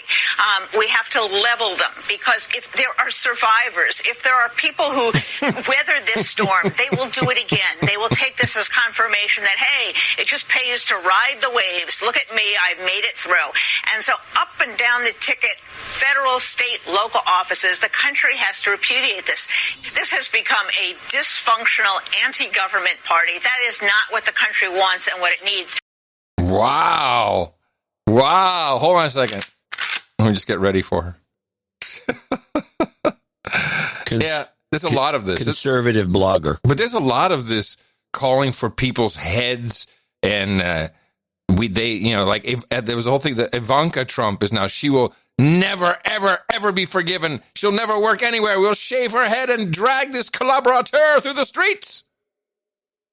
Yes. Yeah, they're publishing voter rolls. And, I donate to both the Republican and Democrat campaign. I think this year was $150 each. And it was $150 because I wanted the Trump Platinum credit card premium. So I had to give $150 to the Democrats. Now they've just published my name and my address on a website as someone to go check out and make sure he never works again. Well, solve that. What? Yeah, you didn't know about this? No. This is all the Accountability Project. Oh yeah, you believe me, you're on this list. Those two not. Those two Lib-Joes put you on the list. Trust me, you're on the list. I don't think so. As an agitator, as a supporter, as an agitator. Yes. I'm proud agitator. Yes, that's me. You're on the list, and they're going to donation, and they're putting websites together. Find your neighbors. Go harass them if they supported Trump. Yeah, it's so American. It's just like Cuba, which we've been predicting on this show forever. There you go. Just like America. Told you. It's exactly right. I have the couple of, just before we continue, I do have some ISOs to suggest. Oh, okay, good. I think I had one or two as well. What you got? I have the no evidence ISO. Okay, no evidence ISO. No evidence of widespread voter fraud. Okay, it's pretty good. It's nice and clean. Mm-hmm. Then I have one that's in the Lindsey Graham when he's grilling McCabe. Mm-hmm. This is called Time Out. Time out. Not bad. That's it. That's all I got. I have two. Let me see. What is this one? Everyone pretend podcasting isn't boring. Thought that was kind of good. And then this one. You worthless balls of shit. So I don't know if either one of those is good. Do you want to use either of those? Well, I don't like the profane one. No. I like the podcasting. But I do boring. like the podcasting one a lot. Yeah, let me crank that up. We'll give it a little volume here. Let's try that. Everyone pretend podcasting isn't boring. Yeah, I think that might work for us, and only for us, really. Yeah, that's true, because it would be it would hit too close to home with most podcasts. Yes. I can go on with my Lindsey Graham stuff. This is where he grills McCabe, and he brings in some CIA documents, and he's kind of beside himself. So what was his hearing? What exactly was the hearing? It was a hearing on, this is the foundational hearing they should have had 6 months ago or a year ago. Oh, about the foundational hearing on why they started the investigation against Trump and the Russian collusion in the first place. I gotcha. They've been promising this and they've been promising it. And now after Trump gets voted out. Exactly. They decide to actually do it. Lady G is on the wrong side of history. So Lady G is, let's go with, I have 3 clips. It's just, they're long, but they're kind of interesting. And it is like, it shows you the kind of tedious nature of these hearings and the basic insincerity of doing it after Trump's been voted out and where were you a year ago kind of issue. Mm-hmm. But here we go. Senator Feinstein suggested it was right to open up the investigation against the Trump campaign. You say it was right. It was your duty. Let's look at the entire record of the 2016 election and see how even-handed the FBI was. On September the 7th, 2016, the CIA, now not the Australian ambassador to the United Kingdom in London, but our CIA sends an investigative lead over to the FBI, and they informed the FBI of U.S. presidential candidate Hillary Clinton's approval of a plan concerning U.S. presidential candidate Donald Trump and Russian hackers hampering U.S. elections as a means of distracting the public from her use of a private mail service. How many agents were assigned to investigate that? Senator, if you are referring to the memorandum, the raw intelligence memorandum recently declassified by the DNI. I have read that memorandum, and I don't understand it to be a request for investigative activity. I'm not aware that any agents were assigned to investigate the information. Wait a minute. Time out. You get a memo, an investigative lead is what the CIA calls it, alleging that Hillary Clinton had just signed off on a plan to tie Trump to Russia for political purposes. How many people looked at that? How many agents were assigned to see if it was true or not? Did you know about it? Did you know about it? I was not aware of that memorandum. Wait a minute. Time out. You get a CIA memo, investigative lead memo, suggesting that the Democratic candidate for president, Hillary Clinton, is trying to divert attention from her email server problem by casting aspersions against the Trump campaign being connected to Russia, and you didn't know about it. How is that possible? Oh, that's actually quite good. I didn't know that he was laying it out. I mean, I appreciate Lindy Hop just laying it out as fact, like, oh, this is what was going on. There was a memo sent about it. Exactly what we were saying at the time. It's like, well, this looks like some kind of distraction. And it turns out we're right after the fact. Yeah.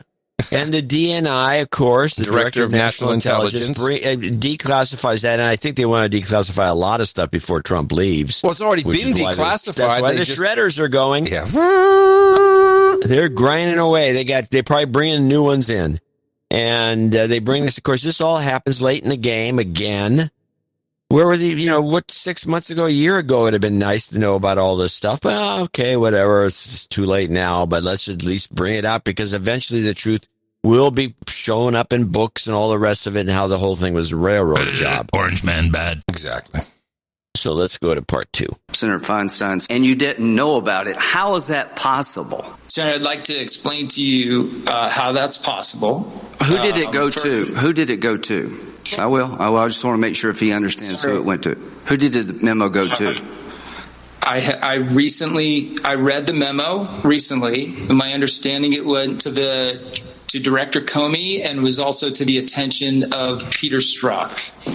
That memorandum that you're referring to, as I read it, is in response to an FBI request, oral request, for an update of the sort of information that the Crossfire Hurricane Task Force was reviewing about Russian activity in the campaign. That's from my best recollection. That's I'm here to tell you that that's not what happened. Is that the CIA, and we've got the documents, sent to the FBI information suggesting that Hillary Clinton had approved of a plan to link Donald Trump to Russia for political purposes, and it went to Peter Strzok. Do you believe Peter Strzok was fair-minded when it came to the Trump campaign? Wow. Senator, my experience is working with Peter Strzok. Yes, I believe he was fair in the decisions that he made and the work that he did. Nice. So do you object to Mueller relieving him from the investigation because of the emails show that he hated Trump's guts? My recollection stirs that we removed Peter from that team because of the ongoing investigation. Did you remove him, or did Mueller remove him? We had conversations on the evening that I was first shown the text messages between Mr. Strzok and Ms. Page, and we made the decision to remove him, and we reached out to Director Mueller's team, and they agreed with that. That's my recollection. Wow, man. It's unbelievable that this is only coming out after the election. Here we go. There's the shredder. It's they're shredding as we speak over there. I can hear them. Woo! Yeah. Oh, that's a good one. They're getting numbers on the Richter scale because of the action of the shredders there right now. I love when he says, "My recollection stirs." That's a very interesting phrase. My recollection stirs. Oh, should use that. That's part 3. Okay. I want to get into this. Everybody is saying that you had the right to open up an investigation against Trump based on the U.S. ambassador, the Australian ambassador to the United Kingdom, who heard a conversation in a bar. What you're telling this committee, when the CIA informs the FBI about a plan signed off by Hillary Clinton to link Trump to Russia, nothing was done. Is that what you're saying? There was no investigation of that allegation at all. What I'm saying, Senator, is it is not clear to me that there's an allegation of criminal conduct in that memorandum. That is based on my current reading of it. I did not see it at the time. I can't tell you what others thought. A counterintelligence investigation is what was opened up against Trump, not a criminal investigation. Is that true? Papadopoulos was a counterintelligence investigation. The case against Mr. Papadopoulos was a counterintelligence case. So if you're going to have a counterintelligence investigation opened up against the Trump campaign based on a conversation by the Australian ambassador to the United Kingdom based on a bar conversation, you're telling me that's legit. And you put all the resources for 2.5 years to run that down. But you're telling this committee, when our own CIA suggests that Hillary Clinton signed off on a plan to link Trump to Russia for political purposes, you didn't do a damn thing. Is that your testimony? Oh, man. All those people who turned away from the show, who called us Trump zealots, just because we reported exactly what is now being told, the exact story, they're lost forever. And they'll never know the truth because this is lost in the archives of C-SPAN. And you're right. Yeah. So, lots of books will be written and people will do, I knew it all the time. Oh, with Trump defenders. We were Trump defenders. And crazy alt-right and Nazi quadroons. And there it is. There it is. It goes on and on. It goes on further than that. And of course, we heard the other stuff. This clip isn't finished. It's a 3-hour clip. Trump to Russia for political purposes. You didn't do a damn thing. Is that your testimony? No, sir. That's not my testimony. Well, what happened? My testimony, I'm happy to explain to you how we thought about the issue with Mr. Papadopoulos. No, that's not my question. No, my question is, why did the FBI not open up an investigation based on the CIA input? The CIA is telling the FBI that they have information. Hillary Clinton signed off a plan to deflect attention for her and put Trump in a bad light regarding Russia. That came in September 2016. You didn't know about it, apparently. Can you explain to this committee and the American people why the FBI did nothing regarding that allegation? I cannot, sir, explain to you what Peter Strzok or anyone else thought about that at the time, but I can explain to you that the information in that memo. I accept that you believe that Mr. Papadopoulos should be looked at. I'm not arguing with you. I don't understand how you can tell how the FBI operated. Man, it's unbelievable. Well, we shall see. It's all going to be good for the show. Okay, I get to play. It's all it's about. I got to play a couple of clips. So just going back to some of the... I've resisted playing any Giuliani clips for obvious reason, even though I have big respect for him. He was my mayor. I saw what he did. But, you know, he's been ruined. You know, Kate McKinnon has ruined him. You can't look at him and not think the guy's nuts. But he explains a little bit about his two whistleblowers that he has. Short clip. And they both have superior information. Thor has the part of it with the government insiders who basically are turning, let's call it state's evidence. They are Democrats who are testifying against the Democratic effort because they were so disgusted. That's basically Thor's people. Coleman has the community people, and he's got the Dominion people. And they were the ones who were the actual... not the poll watchers, the observers, who were excluded, who were lied to, but two of whom stayed behind after all the Republicans had been left out. And they're the ones who got the evidence on the 100,000 votes coming in. And they have some photographs also. You put those two together, and you've got some very, very powerful evidence that room at the Cobb Center, I think it was a complete, let's make up the votes room. How much do we have to make up, and let's get there? I love how Rudy has just completely dropped the Hunter Biden laptop from hell. He put that on the back burner. That did nothing. Unbelievably, that did nothing. The other guy who has a good normal circumstance that had been a fodder for the news media for months, years. It's so good. I mean, there's a treasure trove of goodness on that. I mean, just the porn stuff alone is hilarious. I mean, that guy has some serious issues, man. He really likes taking selfies of himself during sex and posting it online. That's some serious... That's not right. That's serious issue. So John Solomon, who many know from his radio show, his podcast, but he's a journalist, and he's an award-winning journalist. He breaks down multiple tiers of corruption that he believes are going to be taken to court and successfully litigated. Tier 1 is answer the question: were rules changed for voting? Did things occur in states that were not authorized by the legislature? Because as you pointed out at the beginning of the show, the Constitution vests the power of changing election in the legislature and the legislature only.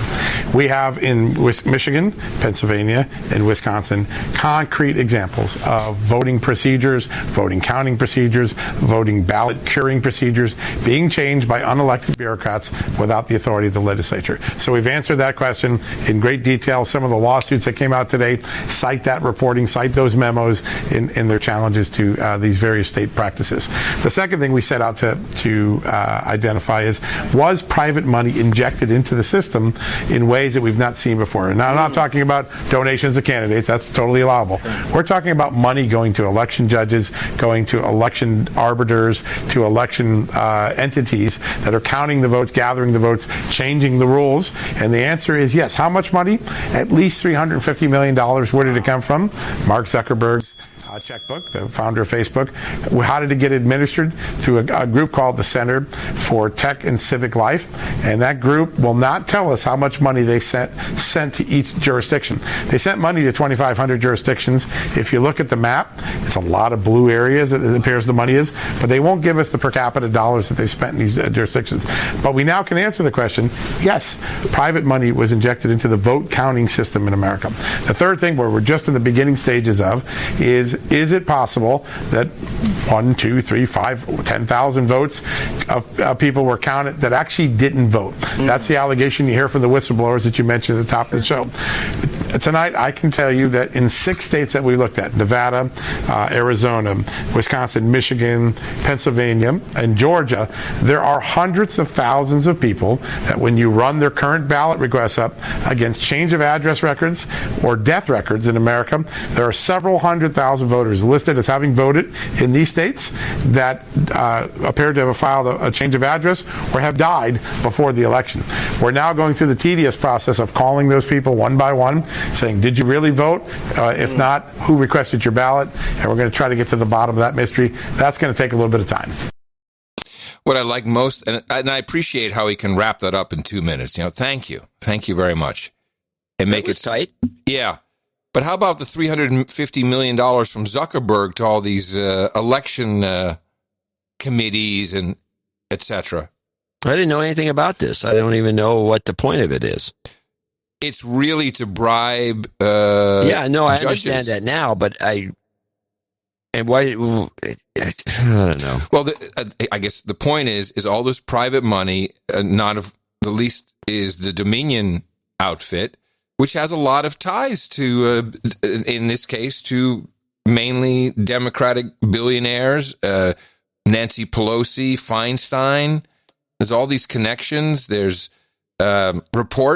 many reports from around the world of this system not being adequate, being too susceptible to literally changing votes. But now let's go to the Silicon Valley aspect to kind of get off in what's going on. There's this, okay, well, they were just censoring us. Okay, we'll deal with that some other day. Section 230. By the way, a question for you. So Section 230 means that a platform cannot get sued for something one of their users has posted on the platform, not for libel. Is that basically the understanding? I would say in a nutshell. Right. And that really goes for what this was built on at the time was USG, user-generated content. It's the future. Joe Rogan is no longer user-generated content. He is a paid employee indirectly through a licensing deal with Spotify. I think they can be held liable. No? That's an interesting point. I had never thought about it. You just threw this at me. I'd have to really give it some thought. It just came up. That's why. As I go into Dr. Robert Epstein, who we introduced on the show. But hold on a second. Rogan, I think you can still be. If it's exclusive, 230 doesn't necessarily apply to the podcasting business. I mean, if we sit here and libel people with falsehoods or whatever, maliciously or not, we're going to get busted. Correct. There's no 230 element to this. No. But Rogan's always been susceptible to the. I'm not talking about Rogan. I'm talking about Spotify, the corporation. He will be available exclusively. Can it go up? Yeah. He will be available exclusively on Spotify. Oh, would they have it's not that Rogan doesn't have deep pockets, but that's interesting. It'll be Spotify. Spotify can get sued for enabling. Anyway. That's a possibility. That's what I thought, I think that would probably apply to Mevio in his heyday. Yeah, I think so. Although it's even better now if it's only on one app. I mean, then you got to sue the app. I mean, that's the bottom line. The app is paying for that content. It's not a user-generated situation. So they have no protection. Rogan is, of course Rogan gets sued, but Spotify has no protection under the law. So you can now you can sue Rogan and Spotify. That's where the big money is. Apparently. You got a double dip there. They're in so much trouble. So they bought Megaphone for a couple $100 million. Megaphone does ad insertions for podcasts everywhere. And whereas I think what's happening is Spotify has made such a big deal about all these listeners who are all going to convert to listening to podcasts on their app, and they have their kind of end-to-end streaming dynamic ad insertion wiki-wookie engine, which is so fab. But that doesn't work outside of the Spotify app, and they cannot deliver the numbers, so now they're buying the numbers by buying Megaphone so they can insert ads in a more rudimentary way, not as spiffy as they can do it on the Spotify app, because they can't deliver the numbers. I predict bad news for Spotify. This may not work. They have to convert people from music listeners to podcast listeners. Good luck. Yeah, I don't think it's necessarily the same group. No, not at all. And you can buy 8 million Roganites. Are they going to listen to anything else? Anyway, so Dr. Epstein, who came onto the scene before the 2016... was it before 2016? I believe it was, wasn't it? Shoot, now I don't know. I do not recall. Well, he was making presentations around the web about how easy it was to influence. Oh, that was pre. I think it was 2016. Well, let me look it up. Let's do a review for people. We might even want to play a clip. This is the guy who came out and said, and he showed the mechanism, how easy it is for Google in particular to change the search results in such a way that will influence the way you think about something. And he proved it. And it became an issue. It was there was a congressional hearing, if I'm not mistaken, and he talked about it there. Yes. Yeah. So yes. And there were papers and there were all these things, and the news media put the kibosh on it. And he showed, well, the paper was, he had a study. That's how it started. We looked at his study, which was published, and it showed how search results, this is the very simple part of it, how search results can manipulate undecided voters, and he went into how big that could be. He was talking, I think, about 12 million votes that could be swayed one way or the other, and it really was as simple as the top 2 links on Google search results. So if whatever's the top 1 and top 2 result is what gets all the action. Anything else below that is irrelevant according to the research. So he has been, and I think he did he was in front of the Senate panel. Yeah, because it was Ted Cruz. He was in front of the Senate panel, and that's where he explained exactly all this, how this went down, how it can happen, and he was showing examples. Then he went all kind of off the scene for a while. Then his wife died like a month later in some really freak accident, which was sad, first of all. But I remember just going, wow, this guy. So for this election, he was warning again ahead of time, Google is going to try and throw it. They're doing a lot. It's very effective. And he had people all around the country like he did. He did it in the special runoff election, I think. It was one of the Senate seats wasn't it that crazy one in 2018? Yeah, maybe it's Alabama or Alabama, I think. Yeah, somewhere down there. And he could see it was all what was taking place there.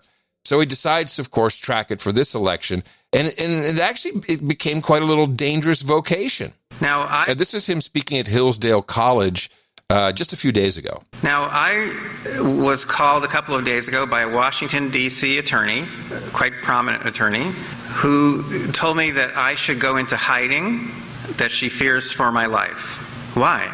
Well, because the day before, 3 U.S. senators, Mike Lee, Ron Johnson, and Ted Cruz, sent a letter to the CEO of Google, which was all about my 2020 election monitoring system and some of the things we found. Among other things, we found that at some point in time, Google's homepage had a Go Vote reminder on it. Probably some of you saw that. That homepage is seen in the United States 500 million times a day. So it wouldn't surprise me to know that some of you may have seen the Go Vote reminder. But we learned from the monitoring that we were doing, more about that in a few minutes, that Go Vote reminder was going just to liberals. It's So he was calling, hey, man, you... What? Yeah. So the Go Vote reminder was only being shown to people who Google deemed to be liberal.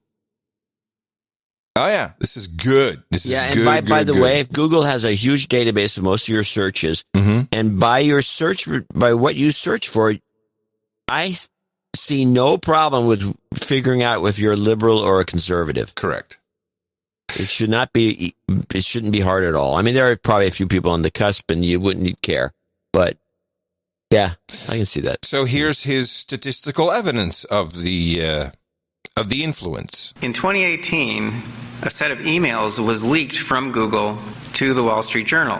In the email exchange, in this leaked material, one Google employee is saying to others, now listen carefully for this important phrase, how can we use ephemeral experiences? Never forget that phrase, ephemeral experiences. How can we use ephemeral experiences to shift people's views about Trump's travel ban? Wow, that just floored me when I saw that, because that's what I had been studying in laboratory experiments and online experiments already at that point for 5 years. Ephemeral experiences, what are they? Ephemeral experiences are experiences we have online in which we see some fleeting information, like search results, search suggestions, news feeds, targeted messages coming from, let's say, Facebook. That information has an impact on us, helps us decide where we're going to go on vacation or who we're going to vote for. And then it disappears, and it's gone forever.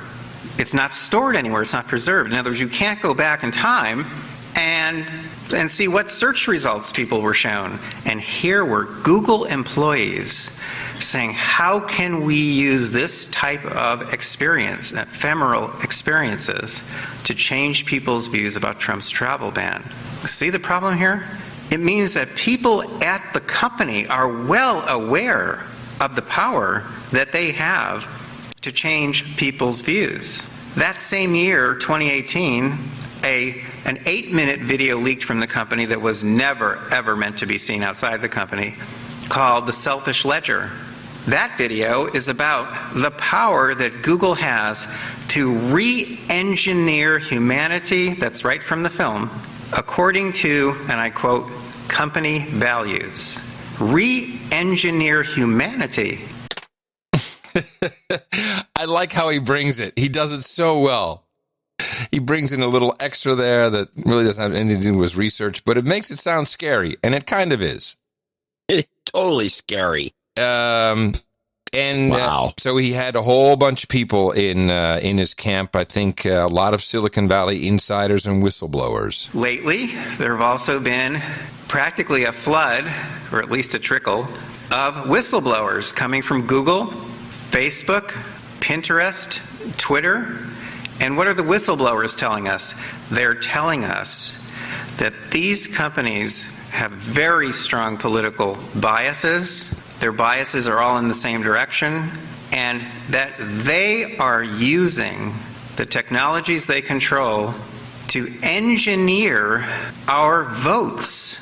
This year, we were able to recruit, in secret, 733 field agents, and this year we deliberately recruited just in 3 key swing states, Arizona, Florida, and North Carolina. We preserved more than 500,000 ephemeral experiences on Google, Bing, Yahoo, the Google homepage, YouTube, and Facebook. Did we find anything interesting? Well, this is a tremendous amount of data. It will actually take us months to really find out what's in the data.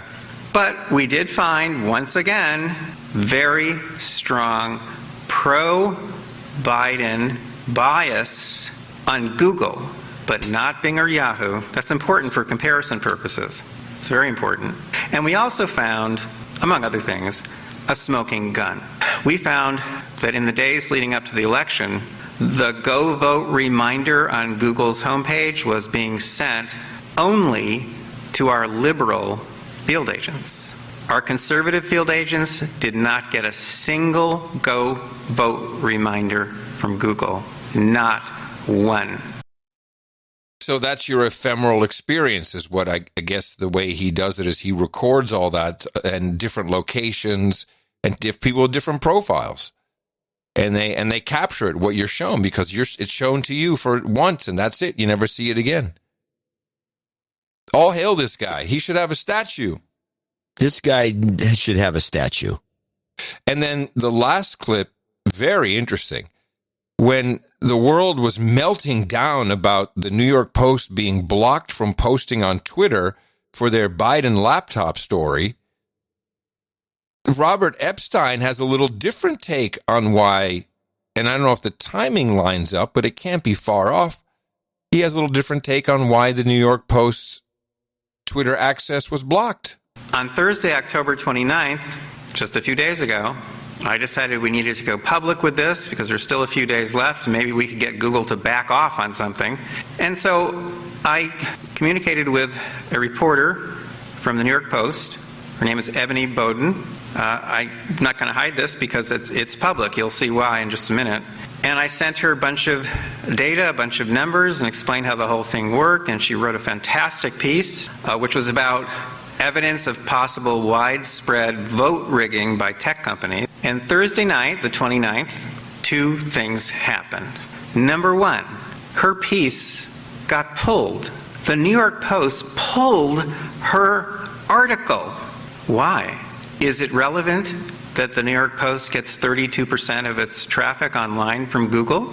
They went up against Twitter just a few weeks before that, but Twitter only sends them 5% of their traffic. If they were to risk offending Google with a story this big, Google could swat them like a fly, put them out of business in a heartbeat.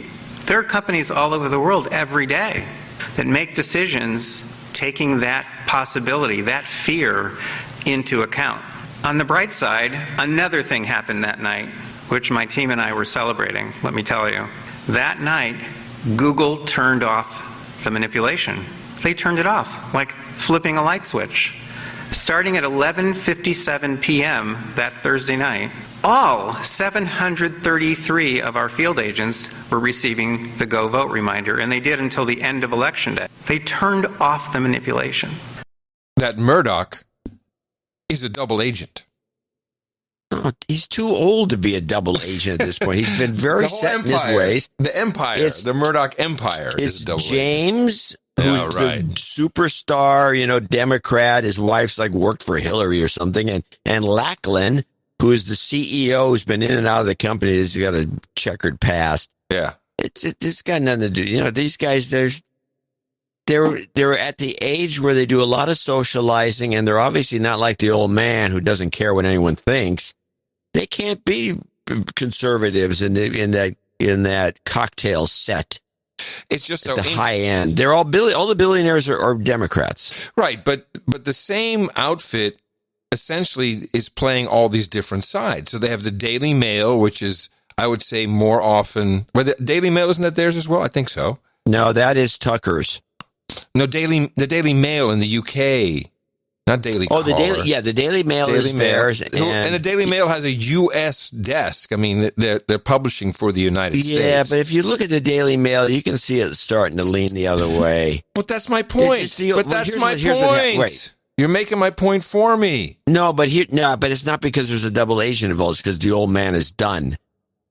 The reason that it looks like they're kind of playing both sides against the middle is because the old hacks that are still there. I mean, the Tucker Carlson, they can't just fire him. Of course they could. No, they could, but no. I'll tell you why. I'll tell you why. Because people are leaving, unbelievably, but people are leaving Fox News for sure and going to One America News and Newsmax. That's where all the conservatives are going. And that is an audience for them. It's a real audience. And so they can't just ignore that. Well, Trump, there's news that just came out that Trump is thinking of doing a digital network. That news goes back 5 years. That was the whole reason for running. It's been going on forever, but it's come out again. Oh, please. 5 years ago, they were thinking of doing a cable network, and now they're thinking, yeah, I agree, but I bet she does it. I'll put that in the red book. Fine. Put it in your red book. I don't have a red book. I don't use the red book anymore. Exactly. When it's handy for you, then there's red book. No. I don't play that. So you don't think Trump's going to do anything? He's just going to sit and pout? I think he's going to be reelected. Woo! Oh, you want to put that in the book? You put it in the book. You got a book. Just looking at all the evidence and the judges that he has put into place, federal judges, looking at the reputations, the people who stake reputations. Sidney Powell. That's the best example I have. The only example you have. No, I have other examples, but I think she's the best example. I am going to clip this. I think he's going to clip this. Yeah. Now, this is not my hope. My personal wishes have nothing to do with this.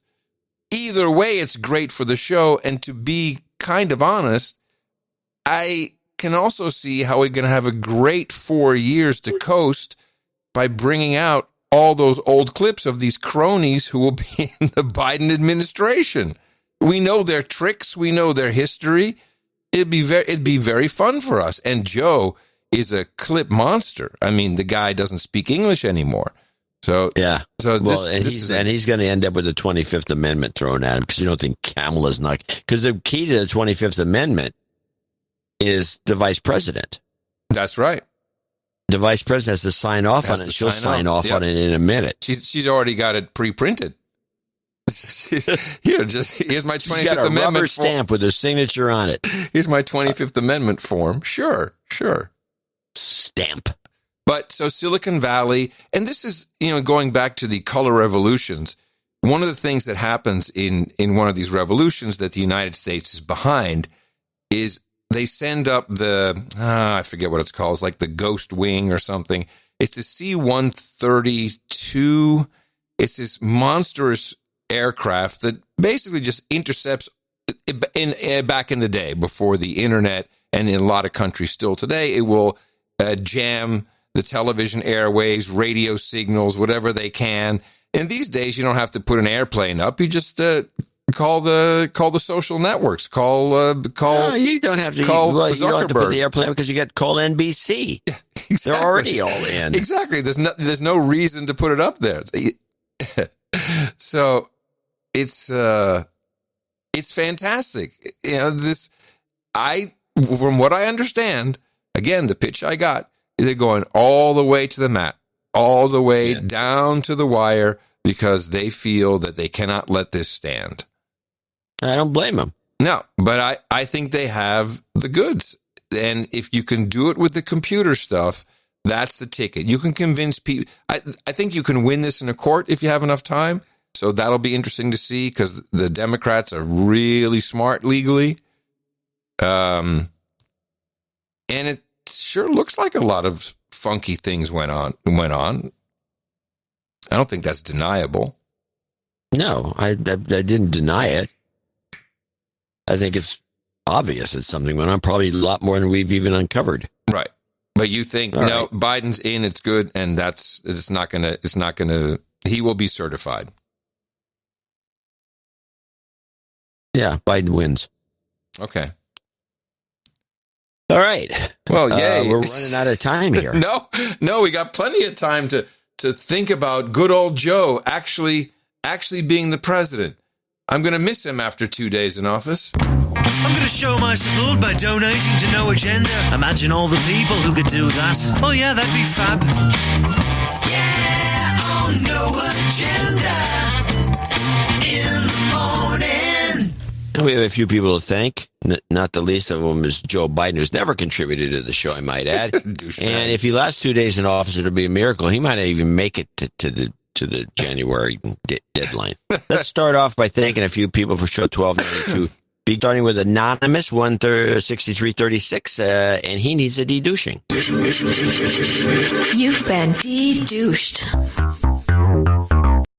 Zachary Metzinger 133.33, and he's giving me some tips on French mustard. You know, the French is Dijon. French is the brand name French. You can find the Dijon that they make. It's actually pretty close to the real deal. This is an old Good to know. Good to know. It is. It's really impressive. I was impressed. Sir Dwight of the Night. Or Sir Dwight the Knight. Sir Dwight the Knight in Burlington, Ontario. He's got a meetup report from Burlington, Ontario, $110.11. It was good times had by all and a wonderful experience. Niels Pelt, looks like, in Hoogwold. Oh, okay. Niels Pelt in Hoogwold. Niels Pelt in Hoogwoud. Hoogwoud. Yes. 100. And that's in Holland. And his first time, he needs a de-douching. You've been de-douched. Jennifer Sayer, in the UK, $100. And she has a de-douching request. Yes. You've been de-douched. And she wants to call out her own son, David Walker, as a douchebag. Douchebag. Anonymous, 100. Rob Van Dyke in Holland, 100. Thanks, Rob. Eric Gumpert in Goodyear, California, which is a place where Trump spoke. You guys are my only source of information, $99.99. And now we have the veteran call-outs of Miguel Lopez. There's a special $99 donation. There's only 10 of them. Flanders, New Jersey. And this is for his father, Miguel Lopez Sr., who fought in the Vietnam War in the 11th Armored. 2 Purple Hearts, live and well today. All right. Listens to the show. Nice. Arnie Carlson in Columbus, Mississippi. He's K5 ARN, by the way. Mm-hmm. And his favorite veteran is Virgil C. Kimbrell, who's also a ham, AB5AR, I guess. He was a ham. He's Silent Key. Silent Key. Yeah, sorry. Silent Key. He's no longer with us. Jennifer Williams in Litchfield Park, Arizona, also $99.99. This is for Jeff. So happy you came into my life. Happy Veterans Day. Sir Fusion Outh. I don't know. Okay. Outh. In Westminster, Colorado, $99.99. For veterans, you know the thing.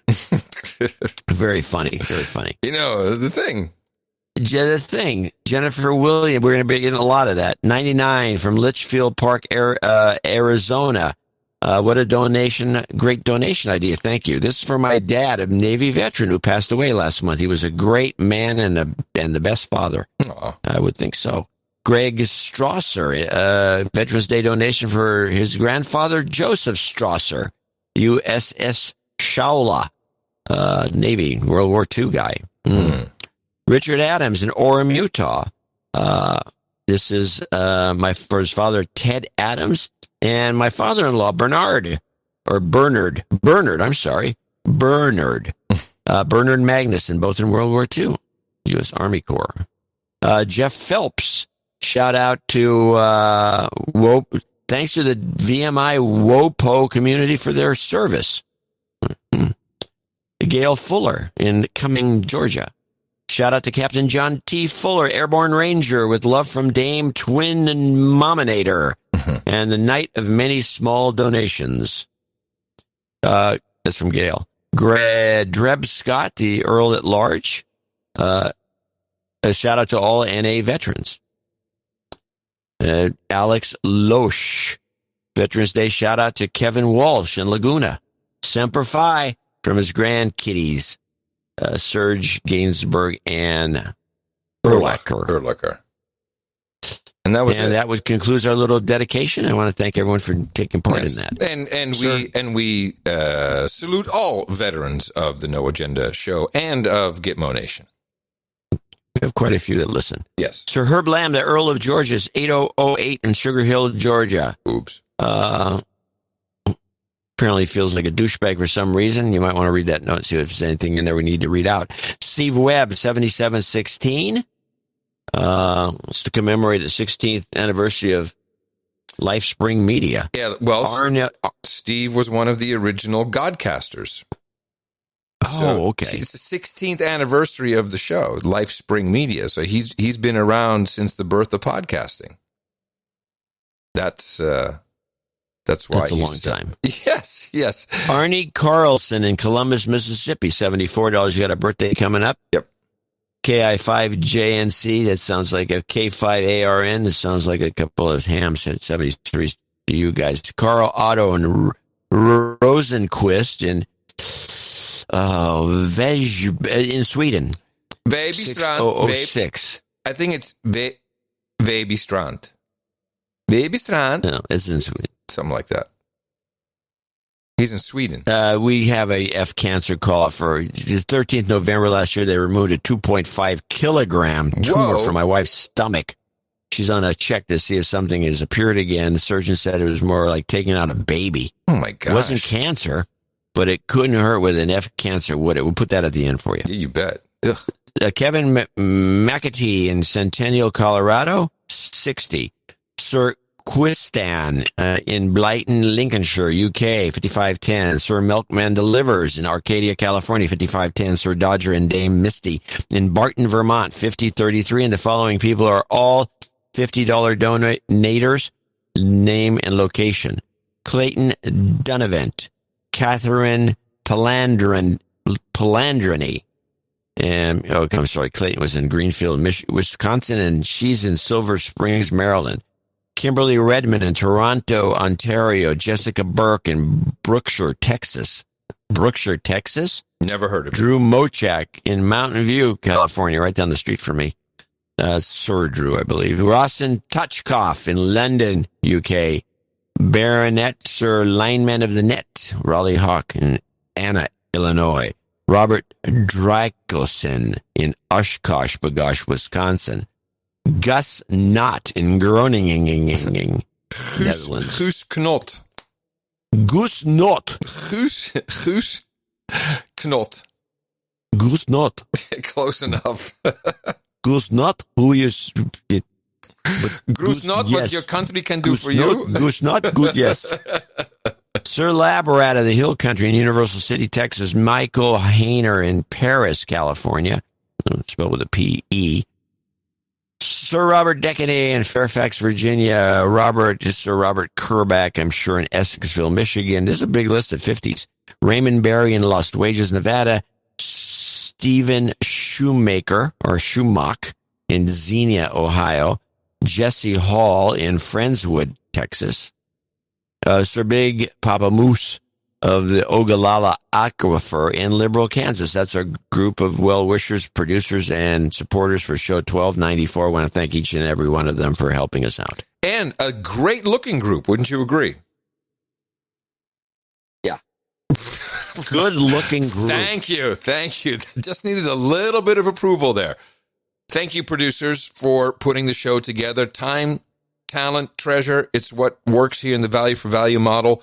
You're listening to the show, so you clearly find some value in it. Find a way to put that back. Give us some information we can use. Send us some clips we can use.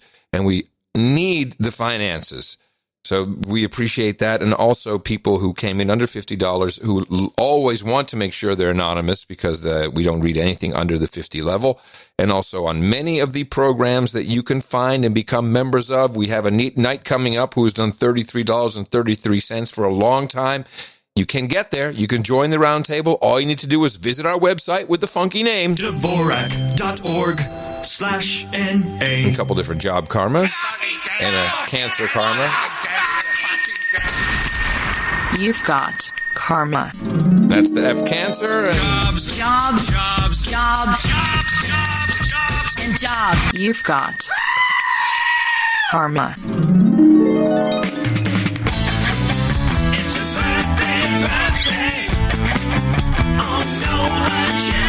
Birthday list time. Sir CB, Knight of the Black Thumbnails, turns 48 today.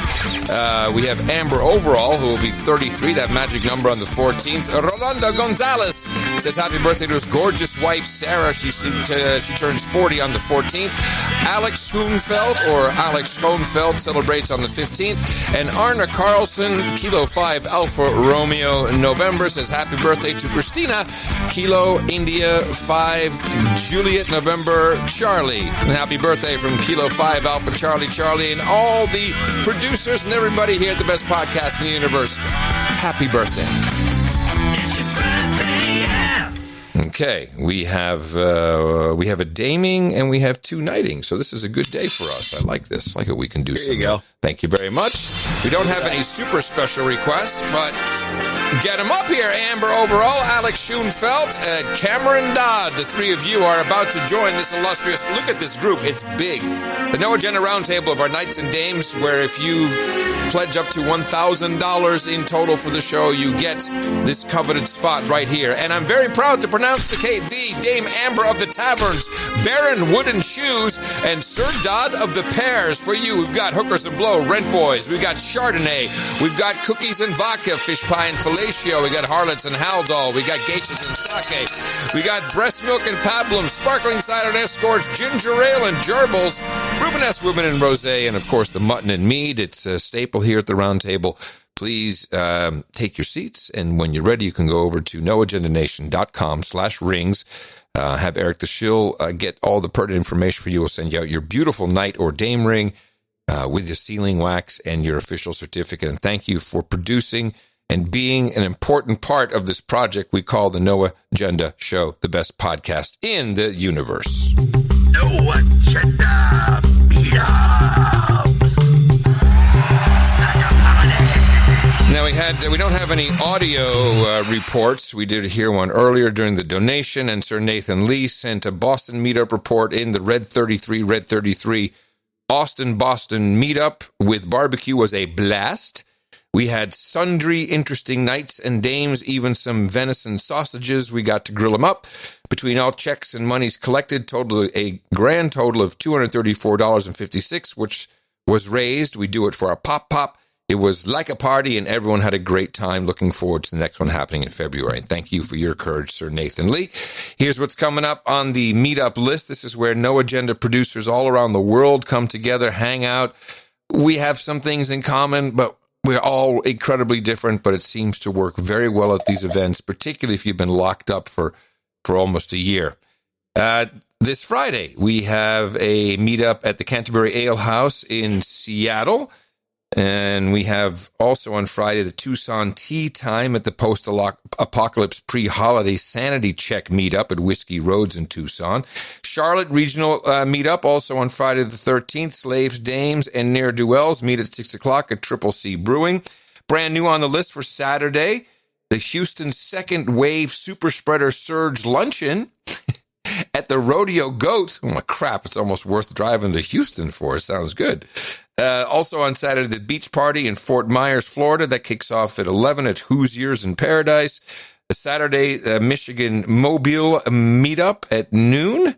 And we have a new entry on the 14th as well, Denver City Park Illegal Picnic. I'll bet it is.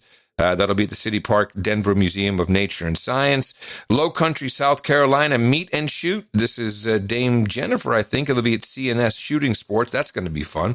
Actually, Jason is organizing. Friendsgiving, Nashville, Tennessee on Saturday at Granite City Brewing. Catskill Mountain Meetup at 4:30 at the Hudson Valley Catskill Mountain, the Rough Cut Brewing. And also on this Saturday, man, this is fantastic.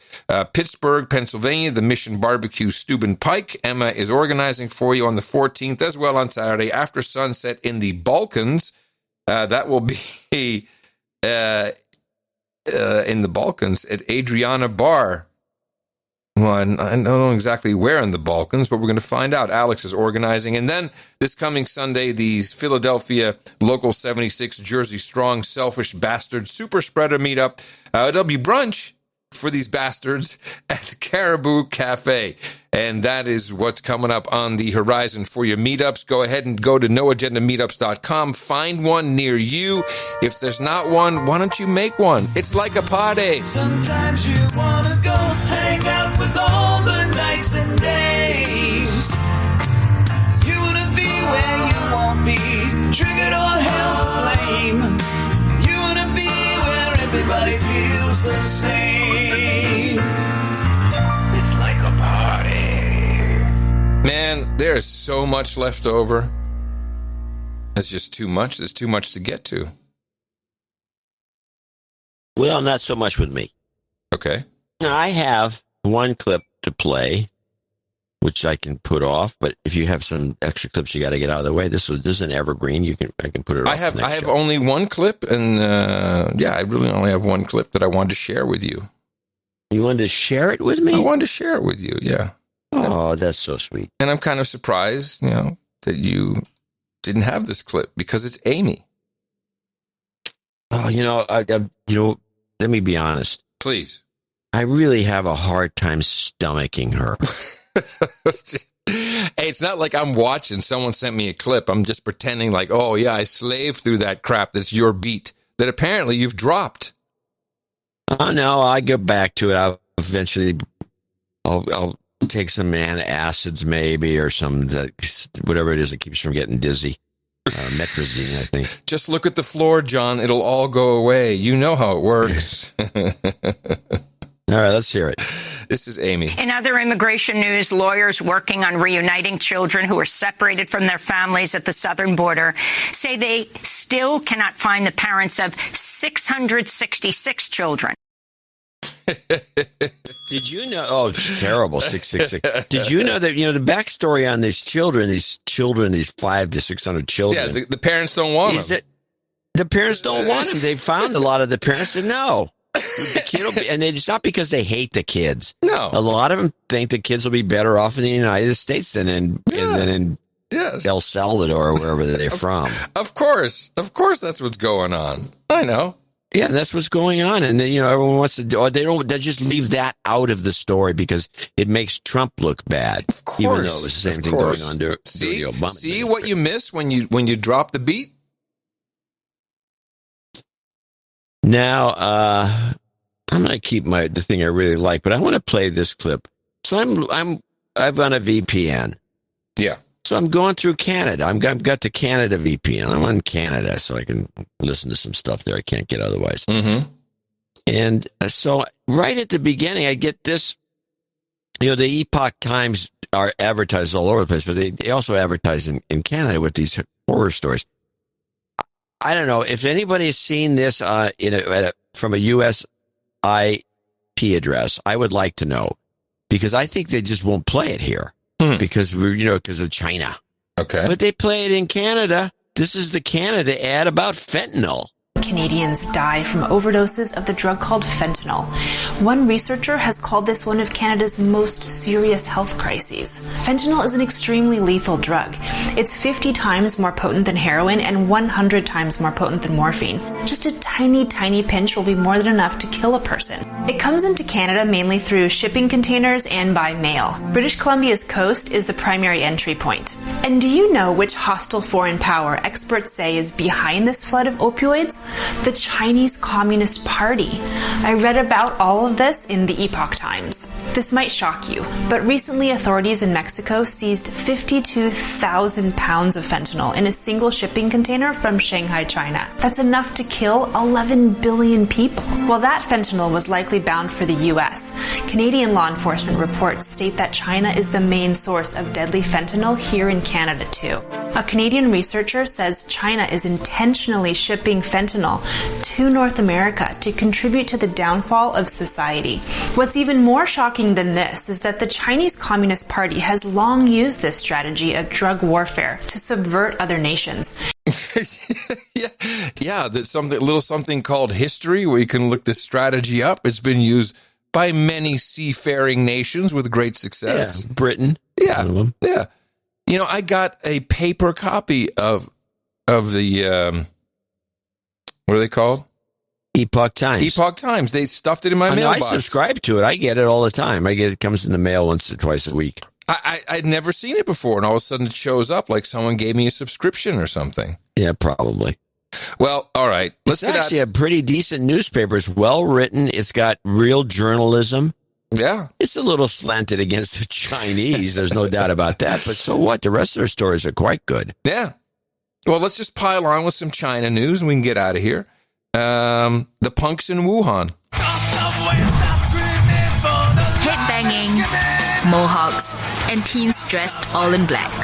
Punk is not a common sight in China. But if you do find a scene, chances are you're in Wuhan.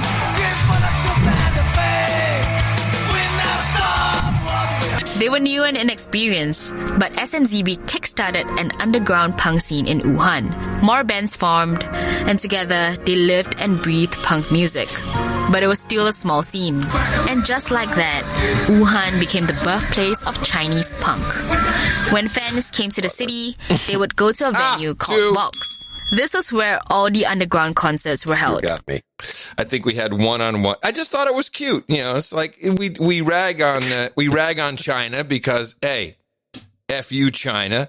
But, you know, you got to think the punks are a bunch of cool kids just trying to be rebels. Trying to be rebels over there. We support the rebels. See how far it gets. Well, I'm just saying, you're welcome Before here. The CCP cracks down on these guys, kids. You're welcome here, rebels. You are. We welcome you with open arms. And could you pick up my my Epoch Times? Bring the pogo with you. Coming up, end of show. I don't know who's next on noagendastream.com. I lost all that information during some technical outages. But I can tell you, end of show. Some great tunes, a little longer than normal, but hey, it's a great show. It's great mixes. What can I do? Rexo Cuozo. We got Troy Walters and Tennessee Shine. And Christopher Mayer. And I'm coming to you from Opportunity Zone 33 here in the capital of the Drone Star State, Austin, Texas, FEMA Region number 6. In the morning, everybody, I'm Adam Curry. And from Northern Silicon Valley, I'm coming from the Drone State. I'm John C. Dvorak. You can't wait to get out of here. It's obvious. We'll be back on Sunday. See you then. Until then, remember us at Dvorak.org/LA. And hey, I'm so tired. Adios, mofos. And such.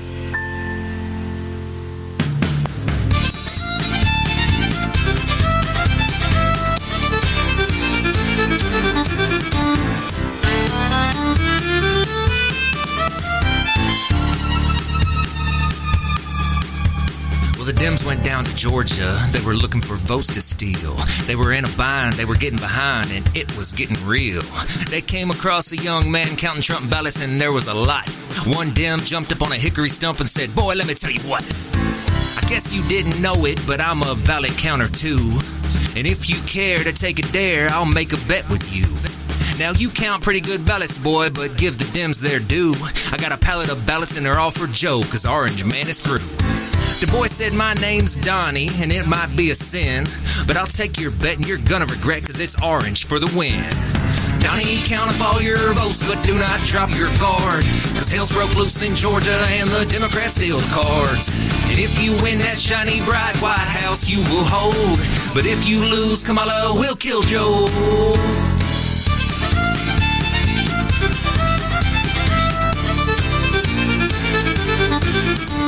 Well, the Democrat popped a box of ballots and said, "I'll start this show," and fire flew from his fingertips as he started counting votes. He pulled a Trump vote out real slow, and it made an evil hiss. Then even more Democrats joined in, and it sounded something like this.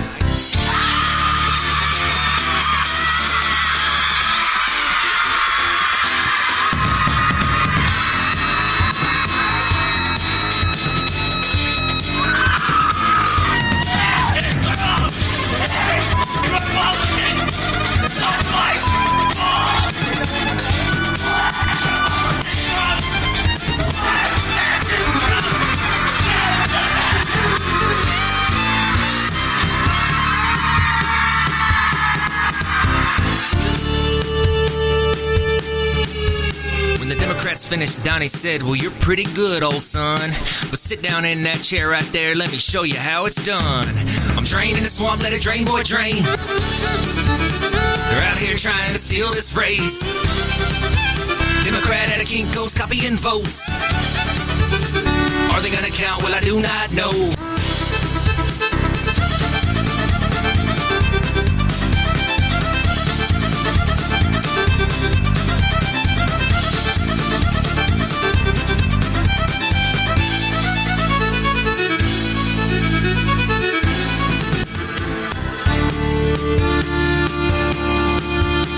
Democrats burned the city because they knew that they'd been beat. Laid a box of illegal ballots on the ground at Donnie's feet. Donnie said, Democrat, come on back if you ever want to try again. I told you once, I'm making America great again. I'm draining the swamp, let it drain, boy, drain. They're out here trying to steal this race. Democrat at a Kinko's copying votes. Are they gonna count? Well, I do not know.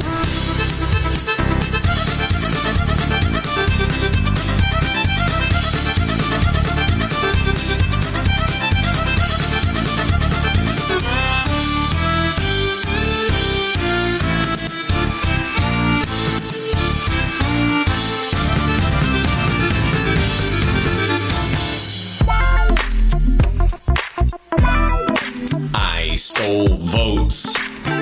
He stole votes from different area codes. Area codes. Votes from different area codes. Area codes. Now you thought I would just ask for your vote? Sleepy Joe, I'm nationwide, man. Like y'all don't know. It's the abominable Joe man. At the polls, you know that they be voting. Build back better plan. 718s, 202s. I win small cities and states on mainstream news. 901, matter of fact, 305. Count up all the votes, even those who have died. So control your lawsuits and vote the fraud claims. 46 is in the house, and I'm taking the names. 312s, 313s, 215s, 803s. Put on your fake nose and go back to the poll. Your grandpa died, but he's still on the roll. 757, 410. Shut up, slave, just count the votes. I stole votes. He stole votes from different area codes. Area codes. Votes from different area codes. Area codes. Now every day is a Biden day, so stop the protest and put the COVID mask away. Pandemic's over. Hey. 504-972-713. Tell you what to do. You're mailing in your ballot. I'm checking for Joe tonight. We strolled to the poll. I told him vote or die. 314-201. No more orange, just buy done. Pen state, a red state. Turned to blue, your dog's voting for Joe today. I'm the man of Michigan, czar of Oregon, winning in Washington, Maine, and Utah. Man, voting's over for the rank and the file, so Trump, pick up the mother-loving phone and dial. I got the ballots in a big-ass sack. I'm gonna make it rain when I get back. Do they like my presidential wall? Come on, man. Do they like my presidential tone? I'm gonna give you the whole load today. Is it cause I have an honest face? True international pressure. Is it cause they like my mumbling ways? Look, come on, man. Come on, man. Whatever it is, they love it. Kamala for the VP. I handles my biz. Don't judge me, perfect end of 2020. Whenever I call, come voting 212 or 213. Donald's on his back. Flailing, see you all in January. Hey! Come on, man.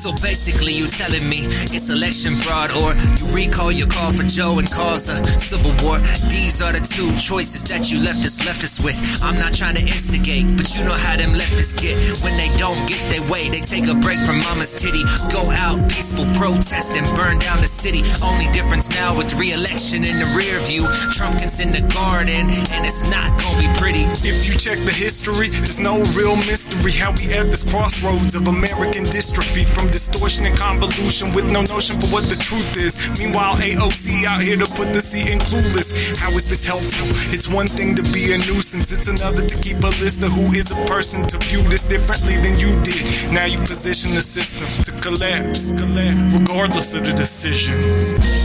I don't know if they know what they've done to this country. A legitimate election is one thing you shouldn't mess with. Now no matter who the winner, a dark winter is coming. I don't know if they know what they done to this country. A legitimate election is one thing you shouldn't mess with. Now no matter who the winner, a dark winter is coming. And the worst part of all this, regardless any outcome, we've been shown demons that this country can't outrun. Maybe it's Adam and John spending too much time in my brain, but how does the public not see the world is kind of insane? I can't stand to talk about it, I just want to hit them all in the mouth. Like, what are we talking about? How can you not see the script the M5M's been handed? We reset to build back better, and excuse my French, but the shit's not even clever. No, it's not. Have you noticed that? Build back better is basically make America great again without America. This is a globalism grab. We are living in an era of censorship disguised as protection from vocal terrorists. When is this silent majority gonna speak? Are we waiting until we no longer have the ability? Adam Curry says it. The country gets the government she deserves. Well, I'm not ready to give up, but it's too late if you're not concerned. Man, I don't know if they know what they done to this country. A legitimate election is one thing you shouldn't mess with. Now no matter who the winner, a dark winter is coming. I don't know if they know what they done to this country. A legitimate election is one thing you shouldn't mess with. Now no matter who the winner, a dark winter is coming.